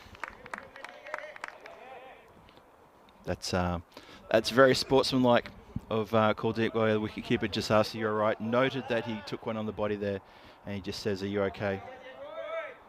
Always played in good spirits these games. Doesn't matter what else is going on, but you see something like that, and a player gets over and says, "You're okay." Good to see. Oh, Goes to slash the blade on that one, looking to put it towards the boundary. There is protection on the boundary square at point on the offside. There is no one else on the boundary around the covers. You have to go all the way down to the long off area where Adnan Ali is patrolling the boundary line. Raul Imran is in the covers, but it's a regulation cover position he's in. So no one on the boundary in the covers. It's hit down the ground, it's hit pretty straight. Adnan Ali, who I just spoke about, comes off the boundary line to get that one. Score goes to 49. So Sam's doing well out there, but he needs to start to pedal that bike a bit harder. He needs to get that strike rate of his up above the 100.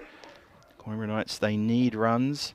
Need 60 from 32. It's not panic stations just yet. They've got wickets in hand as well. Oh, but this man, I think this man is the key.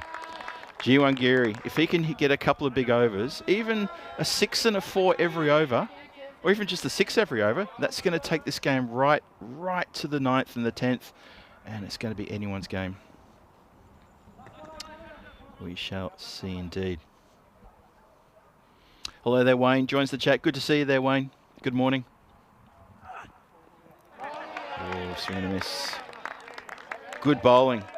Jai Parkash, just a terrific display of bowling there. He gets a fist bump from Horton, by G1 Giri at the other end. Sorry, it was Horton at the other end, and quite rightly so. His 2 overs yield only 3 runs, very miserly. Put the brakes on. So tomorrow at the ECS at Malta, we're expecting the weather to give way and allow Rico and Tina to get into the comms position and get the teams on the field and give us 4 fantastic T10 games of ECS action. edX Knights take to the field, and they're going to go after the Swiki United team in 2 matches, matches 9 and 10. And then match 11 and 12 is the Power Hitters and Mataday. Will the Power Hitters live up to their name, or will it just be a name? Let's see. I'm expecting big things from all these teams tomorrow, and we are expecting, well, I'm hoping, fingers crossed, the ground's going to be playable right from the get-go. That's a great shot. That's a terrific shot out of the ground. Rulan comes on, and Rulan has actually bowled really well in this tournament so far, but Ravi Rulan has just been taken over the boundary with a big Maximo. So Sam has heard the word, maybe from me, maybe from G1 Giri, who said, mate, we need to get pedaling here, and he's cracked an absolute ripper. 54 from 29. The run rate is at 11. Strap in, folks. I get the feeling this one's going to go down to the wire. It's in the air, goes around the corner, it falls just safe. Oh, Horton staring to the sky saying, why did I play that? I should have belted it. Yeah, he was a bit filthy on himself as he got to the non-striker's end. He's absolutely got away with that. Ravi Rulan continuing. Oh, this is up in the air. Shouts to catch it. I think it's going to fall safe. It does. And Nitin Kamboj was never going to be in a position to catch that.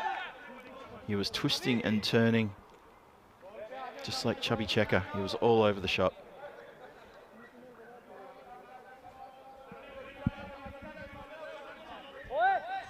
So, interesting moment here in the game. 57 for 1, halfway through the 6th.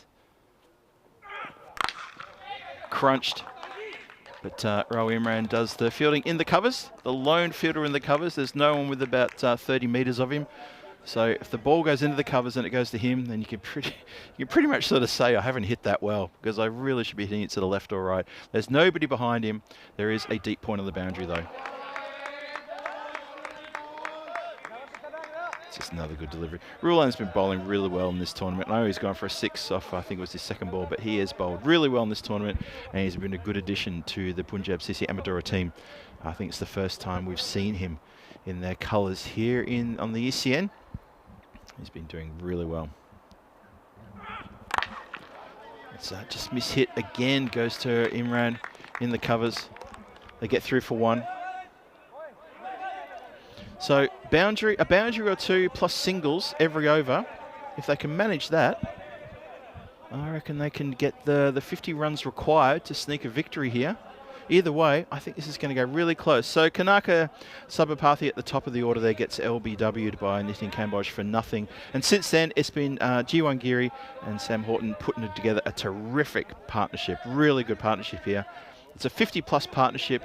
Giri on 31, Horton on 20, and they're going on quite nicely. Like I said a couple of overs ago, if these two can stay here in the next couple of overs, oh, that would be really good.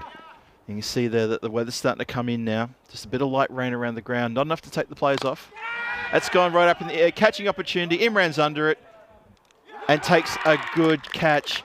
And they've got G1 Giri. Oh, boy, that's a big, big wicket. That's massive. The skipper under it, and he doesn't make a mistake.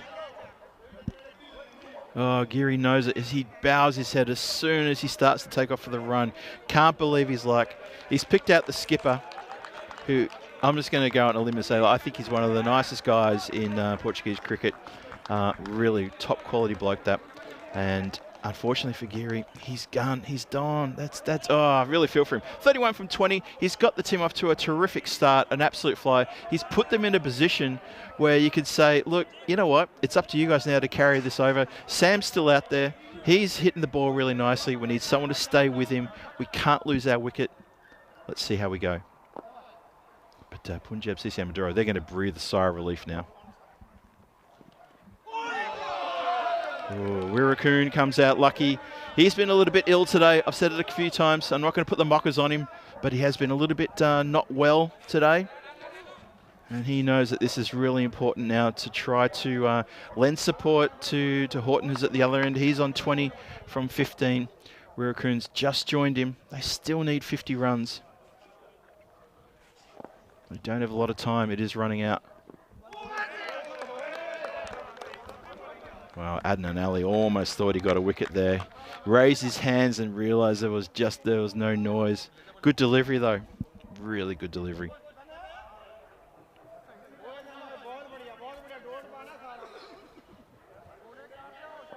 So 50 from 21. The run rate's now at 14. They need some big hits.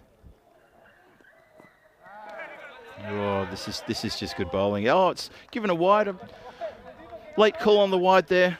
Let's have another look. Oof. I think I speak for everyone when I say ouch.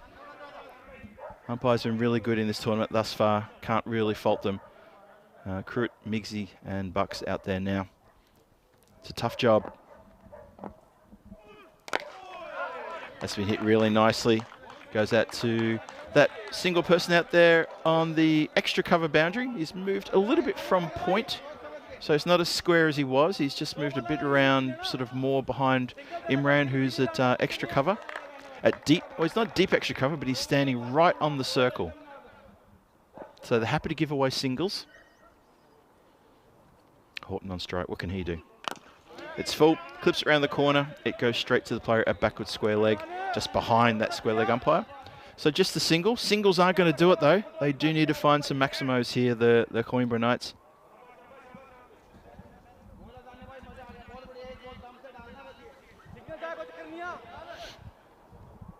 And Christopher Ward just saying, can't tell if that's 6.2 or 8.2. I think it was 6.2 you were reading, if you were looking at the overs.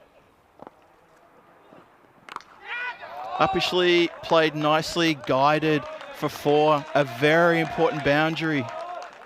Very important indeed. Lovely shot there from Lucky. Lakshan Wirrakun, he just played that majestically. Just waited on a little bit, made sure he placed it, opened the face of the bat and really guided that directly to Shub there, one of the ECN crew. Just looking after the people in the dugout.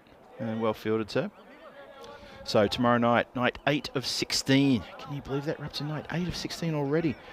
Tomorrow night, Marlow and the Fighters Cricket Club go head-to-head, matches 15 and 16. So please, after the Malta ECS action, switch over and join me, Phil G, here for the European Cricket Network at the European Cricket Series at night in Portugal for night 8 of 16. We're almost halfway there. Rulan bowls a slow ball, puts Sam on his moneymaker as he spins him around out of his crease. And he was never going to reach that, and it is indeed a wide. Struggled to get back. Sam was stumped in the first match tonight, so obviously that's still living rent-free in his head, which is why he probably had a bit of a giggle and thought, I better get something behind the line really quickly. Well, that's been put into the night sky. That is a cracking shot. Oh, I'll tell you what, those cars are in danger now. Sam has just decided, yep, I'll have that. That is absolutely spanked. That is capital G-O-R-N-E gone. Oh, that has not fallen far away from one of the cars. Great shot there from Sam. Lovely stuff. Coimbra Knights 73 for 2. Start of the 8th. 36 needed from 17. Still that run rate. He waits on the slow ball and puts it out of the park. Terrific batting here. Clever batting.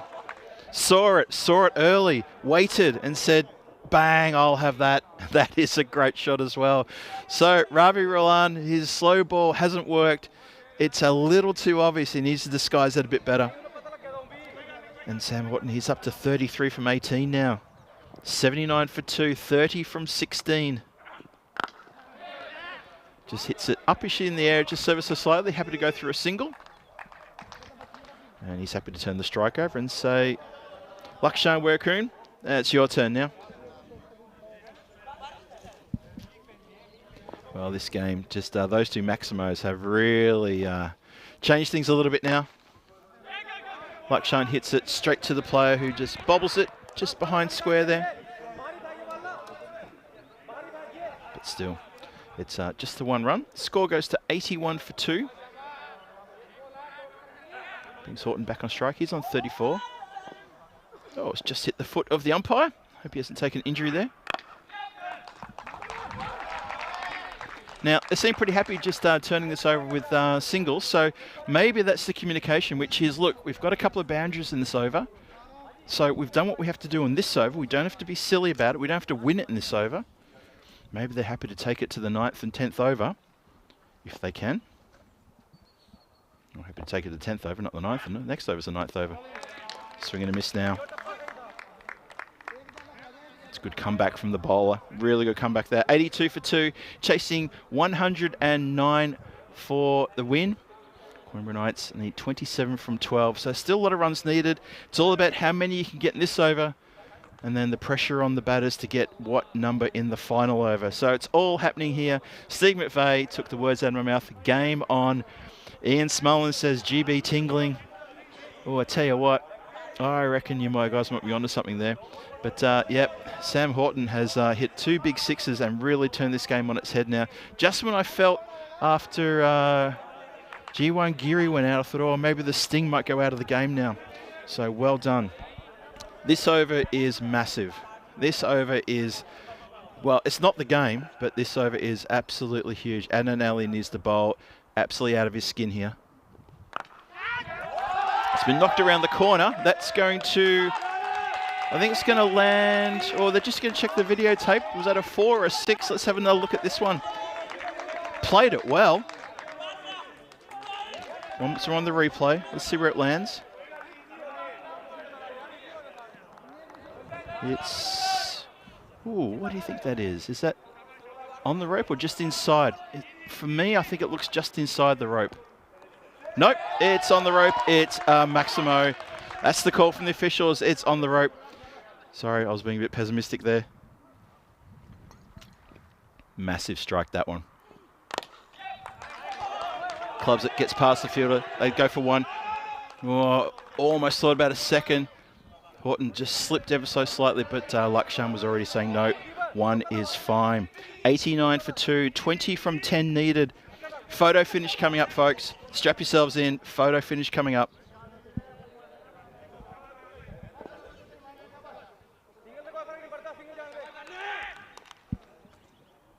Adnan Ali. All on him now. Just hit uppishly, intentionally, to the fielder at third man, who's on the boundary, so easy single. Lakshan happy to turn the strike over to Horton. So 19 from 9. Pretty much need to go at 2 runs a ball now. and then maybe a boundary. But they need to find a way to release the pressure. Trip 10, he's saying golden ball for Phil. I tell you what, Trip, we're heading that way. Well, let's hit the pad right in front, but it was going down leg. It wasn't straightening. Ali, he's just pleading. Have a look at this. Yeah, not sure that was straightening enough. Hit him outside the line, I reckon. And let's get through for a leg bye. Good delivery, though. Terrific delivery, that. 91 for 2. 8 deliveries left in the innings. 18 needed. So they still need a few boundaries here to try to get over the top of this. Punjab, Sisa Amadora, they are fighting hard. They don't want to lose this one. The Coimbra Knights, they really want this. This is such an important game for them. This is a cracker, a classic. Lakshan tries to go a bit hard down the ground, can only elevate it over the bowler, and they only can get the single. Oh boy. Oh boy. Shouts of golden ball in the chat. The chat are screaming for it. Tim Harmer asking any singles. So one more this over. How many runs are going to be left to get in the final over? And then they're going to try to get Sam on strike for the final over. Maybe try to take a single here, or maybe hope that Sam can put something into the boundary or over the boundary and turn it over to Lakshan Weerakoon to start the 10th. Oh, so many permutations and combinations. Let's see what happens. Here it comes. Last ball of the 9th. It's a good ball. Very good ball. It's a dot ball. Well, scene is set. 17 off the last over. Is that too many? It could be too many. I'm not sure. No one's sure. That's the whole point of cricket, I guess. No one's sure. Let's have a look at the bowling cards there. So, Ninian Kambodja Pro come back and bowled last. He went for 18 off the first over. Bit expensive, had a few wides. And, well, the batters got after him. Jiwan Giri got after him and put him to the boundary line a few times. So, this will be interesting to see what happens here. Lakshan Weerakoon, he's got 6 deliveries. Well, the team has 6 deliveries to do something here. 17 is the ask. Oh, it's tense. It's tense. There's a real genuine feeling of Punjab Sisi Amadora don't want to lose this one from this position. You can tell they've gone very quiet in the field for the last over or two. But it's very important that they get this. You can just tell there's a lot of tension here. For the Coimbra Knights, well, they're on hiding to nothing and they got nothing to lose except the game, of course. But, you know, they need to prove that they can match it with the best. Start the 10th. Oh, hits him just in the midriff there. Could have almost been a wide as well. It's a dot ball in the book. Have a look. It was going down leg and just lucky. Just couldn't get himself out the way and he couldn't get bat on ball either. So, dot ball. We start with the dot. 17 from 5. One of these next 2 balls has got to go into the boundary line, if not over the boundary line, for them to have a chance here. 92 for 9. It's been a good run chase. It's been fun. It's been tense. It's been terrific cricket. And they run. Horton runs no matter what. Ping at the stumps is missed. Oh, it's gotten through the field. It was backing up. They're going to take a second here. They're okay with a second here because they feel that if they can keep Sam off strike, well, that's interesting. They've gone for a third. That is terrific running. That is great communication. And now the wicketkeeper and the bowler and the fielder are all having a conversation. And I think Lucky's been run out, but the whole point was to get Sam back on strike because he's the one who's got the hitting. And they do go. There you go. There's the replay. And the ball hits stump. So Lucky is run out indeed, but he sacrificed himself to ensure that Sam Horton was on strike. And that's clever. That is really clever calling from Lakshan Weerakoon. Realises he wasn't middling it. He's struggling with a head cold as well. So he says, look, Sam, get you back on strike safely and you let me take the hit. Oh, this is still a really tense situation out there. Oh, boy. It is a big ask. It's a big ask of these guys. Sam Horton, this is his first, his second knock for the Coimbra Knights here. He's looking around the field, trying to find where the gaps are. He's being bowled to by Nitin Kambosh, who is a seasoned campaigner, who's a good swing bowler. He's probably not getting a lot of swing tonight. Let's see how he goes. There you go, gets a dot ball past him. Oh, that was an important dot. Big time, important dot, that one.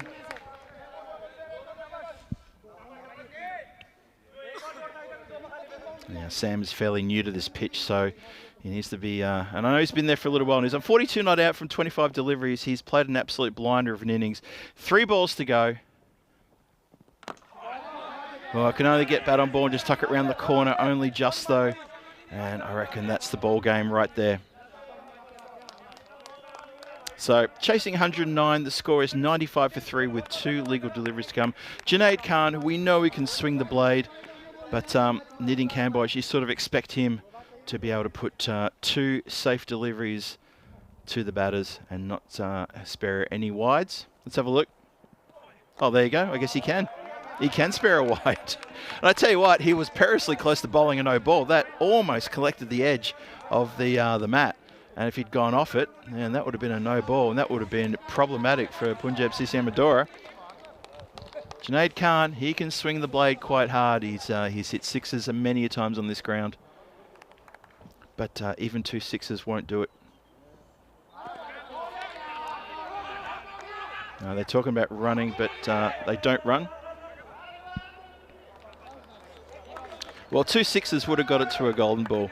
Unfortunately, that's now gone. So we were close. Thank you to everyone in the chat for really pushing that one. I could see you guys were getting behind it as well. We were close. We were super, super close. 96 for 3. 1 more to come in this innings, in this match, and this has been a terrific match too. And that is a dot ball. Nitin Kambosh has bowled an absolute blinder of a final over there. Absolutely terrific. Sam Horton takes off his helmet and his gloves and shakes hands with the umpire. He's played a fantastic innings too. 43 not out. There's handshakes and pats on the back all around. A few of the guys getting over towards Sam and saying, well done, terrific innings. You really showed us. And he really did show them. That was such a good knock from Sam Horton. Hats off to him. And hats off to the Coimbra Knights for battling so hard through this game. They've almost knocked off Punjab CCM Adora. They've almost knocked them off. But the reigning champions, the cup holders who hold this trophy for the night series, they get through with 2 wins tonight. Oh boy, take a breath everybody. What a start we had.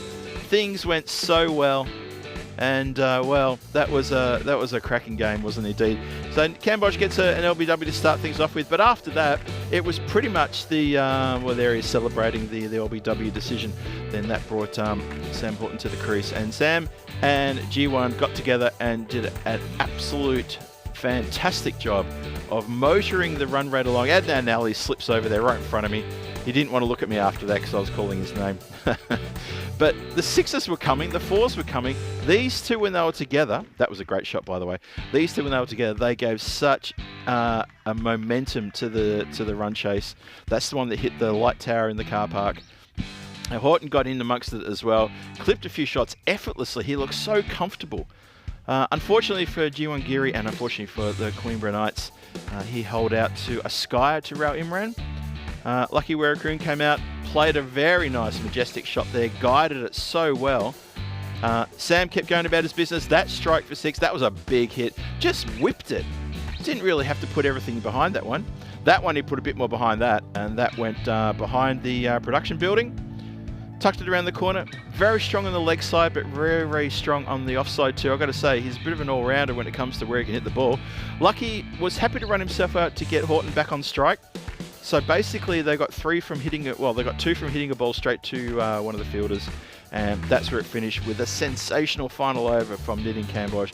Handshakes all around, pats on the back, and that is a wonderful way to finish this second match here on this Sunday night. Well, I hope you've enjoyed that one. I absolutely enjoyed that one. A few people didn't. I'm sure Kanaka Sabathi, he was thinking I should have got more than 0. But G1 Giri and Sam Horton almost pulled off An absolute ripper here. Almost stole the win away from Punjab CC Amadora, which would have been amazing. 14 extras in that, 8 wides in total, 96 for 3 in 10, chasing 109 for the win. So they do fall short by a few, by several runs, but it was right to that death, right to the 10th. Fantastic stuff. I see Vinny Sandy on the chat. Hello there, Vinny. Thanks very much. I hope you enjoyed watching that as well. That was absolutely terrific. We loved it dearly. It was good. So, the bowling figures there. Have a look at that. Jay Parkash, he got, he bowled 2 overs for only 3 runs, put the brakes on so well in the middle overs there and really stifled the 2 batters, G1 Geary and Sam Horton, at a time when they were going gangbusters on every other bowler. So, it's probably because of Parkash's economy that Punjab CC Amadora get the win. And I know that sounds funny because he didn't get a wicket, but that 2 overs yielding 3 runs, that's a match winner for me. And then Ali picks up a wicket and Nitin Kambosh pick up a wicket, and of course there was the run out as well. So we have a look at the summary here. Punjab CC Amadora 108 for 6 after their 10, anchored by Arshad's terrific 53 from 21. And a couple of the bowlers, Atta, As-Samad and Falak Zeb getting a couple of wickets each. In return, the Coimbra Knights come out 96 for 3 from their 10. Sam Horton with a terrific 43 not out from 26, and G1 Geary 31 from 20. Almost stole the show, almost upset the party here for Punjab CC Amadora. And as I said before, Adnan Ali and Nitin Kambosh with a wicket each. But Jai Parkash, those 2 overs for 3 runs, match winner, absolute match winner. The final result, Punjab CC Amadora, they beat the Coimbra Knights for just 12 runs. Just 12 runs. I know it sounds like a lot. It's 2 Maximos, but it went to the 10th. It was a really good game of cricket, and well done to both teams. Obviously, Punjab CC Amadora are going to sit top of the table now. Very clearly top of the table with these wins tonight, so well done to them. Everyone in the chat, I can see you're starting to pack up now, and you're starting to figure out what's going to happen next, because obviously there's probably some more sports later on this evening. But don't forget, tomorrow morning, European time, the European Cricket Series for Men in Malta. Fingers crossed for weather that we will get a start on time, 8:15 GMT, 9:15 Central European time, and 1:45 in the afternoon Indian summertime. That is Edex Knights and Swiki United, couple of games for those two, and then the power hitters and Mater Day matches 11 and 12. That's going to be in Malta tomorrow. Rico and Tina standing by to knock that one out of the park. And then of course you can flick over and join me back here again tomorrow night here. It's in Miranda Dakova for night 8 of 16. Marlow and the Fighters go head to head in what will be a fantastic night of cricket. Again, night cricket under lights. What more could you ask for? We're so glad the weather's held off here too. With what's happened in Malta over the weekend, I was really dreading that we get wiped out completely. But the weather gods have smiled on us here in Portugal, and they've given us a chance to play. There was a bit of rain before. You might have seen some of the shots from the guys at 2 Circles, who did a sterling job again tonight. Thank you very much to them. I know they're still listening. Well, that's it for me. It's Sunday. It's time to pack up and move on out of here and look forward to the new week starting tomorrow. Wherever you are in the world, thank you very much for joining us. There's people in the chat saying goodnight. Johnny here, Crystal Ward, Trip, and the rest of the gang, Wayne as well. Look, thank you very much for joining us, and everyone else, whether you got a blue spanner or not, it's wonderful to have your company.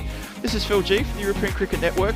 I'm about to click off now and go off and find something else to do, and I hope you do the same thing. Be safe, enjoy the start of your week, and I will see you hopefully here tomorrow night. Don't forget, Malta tomorrow. If the weather holds up, make sure you're there and joining the fun with Tina and Rico doing the business. So until then, keep safe, keep smiling, and I will catch you again tomorrow. This is Phil G saying good night from the Estadio de Municipal de Miranda de Covo, and be good. I'll catch you all later. Bye.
me.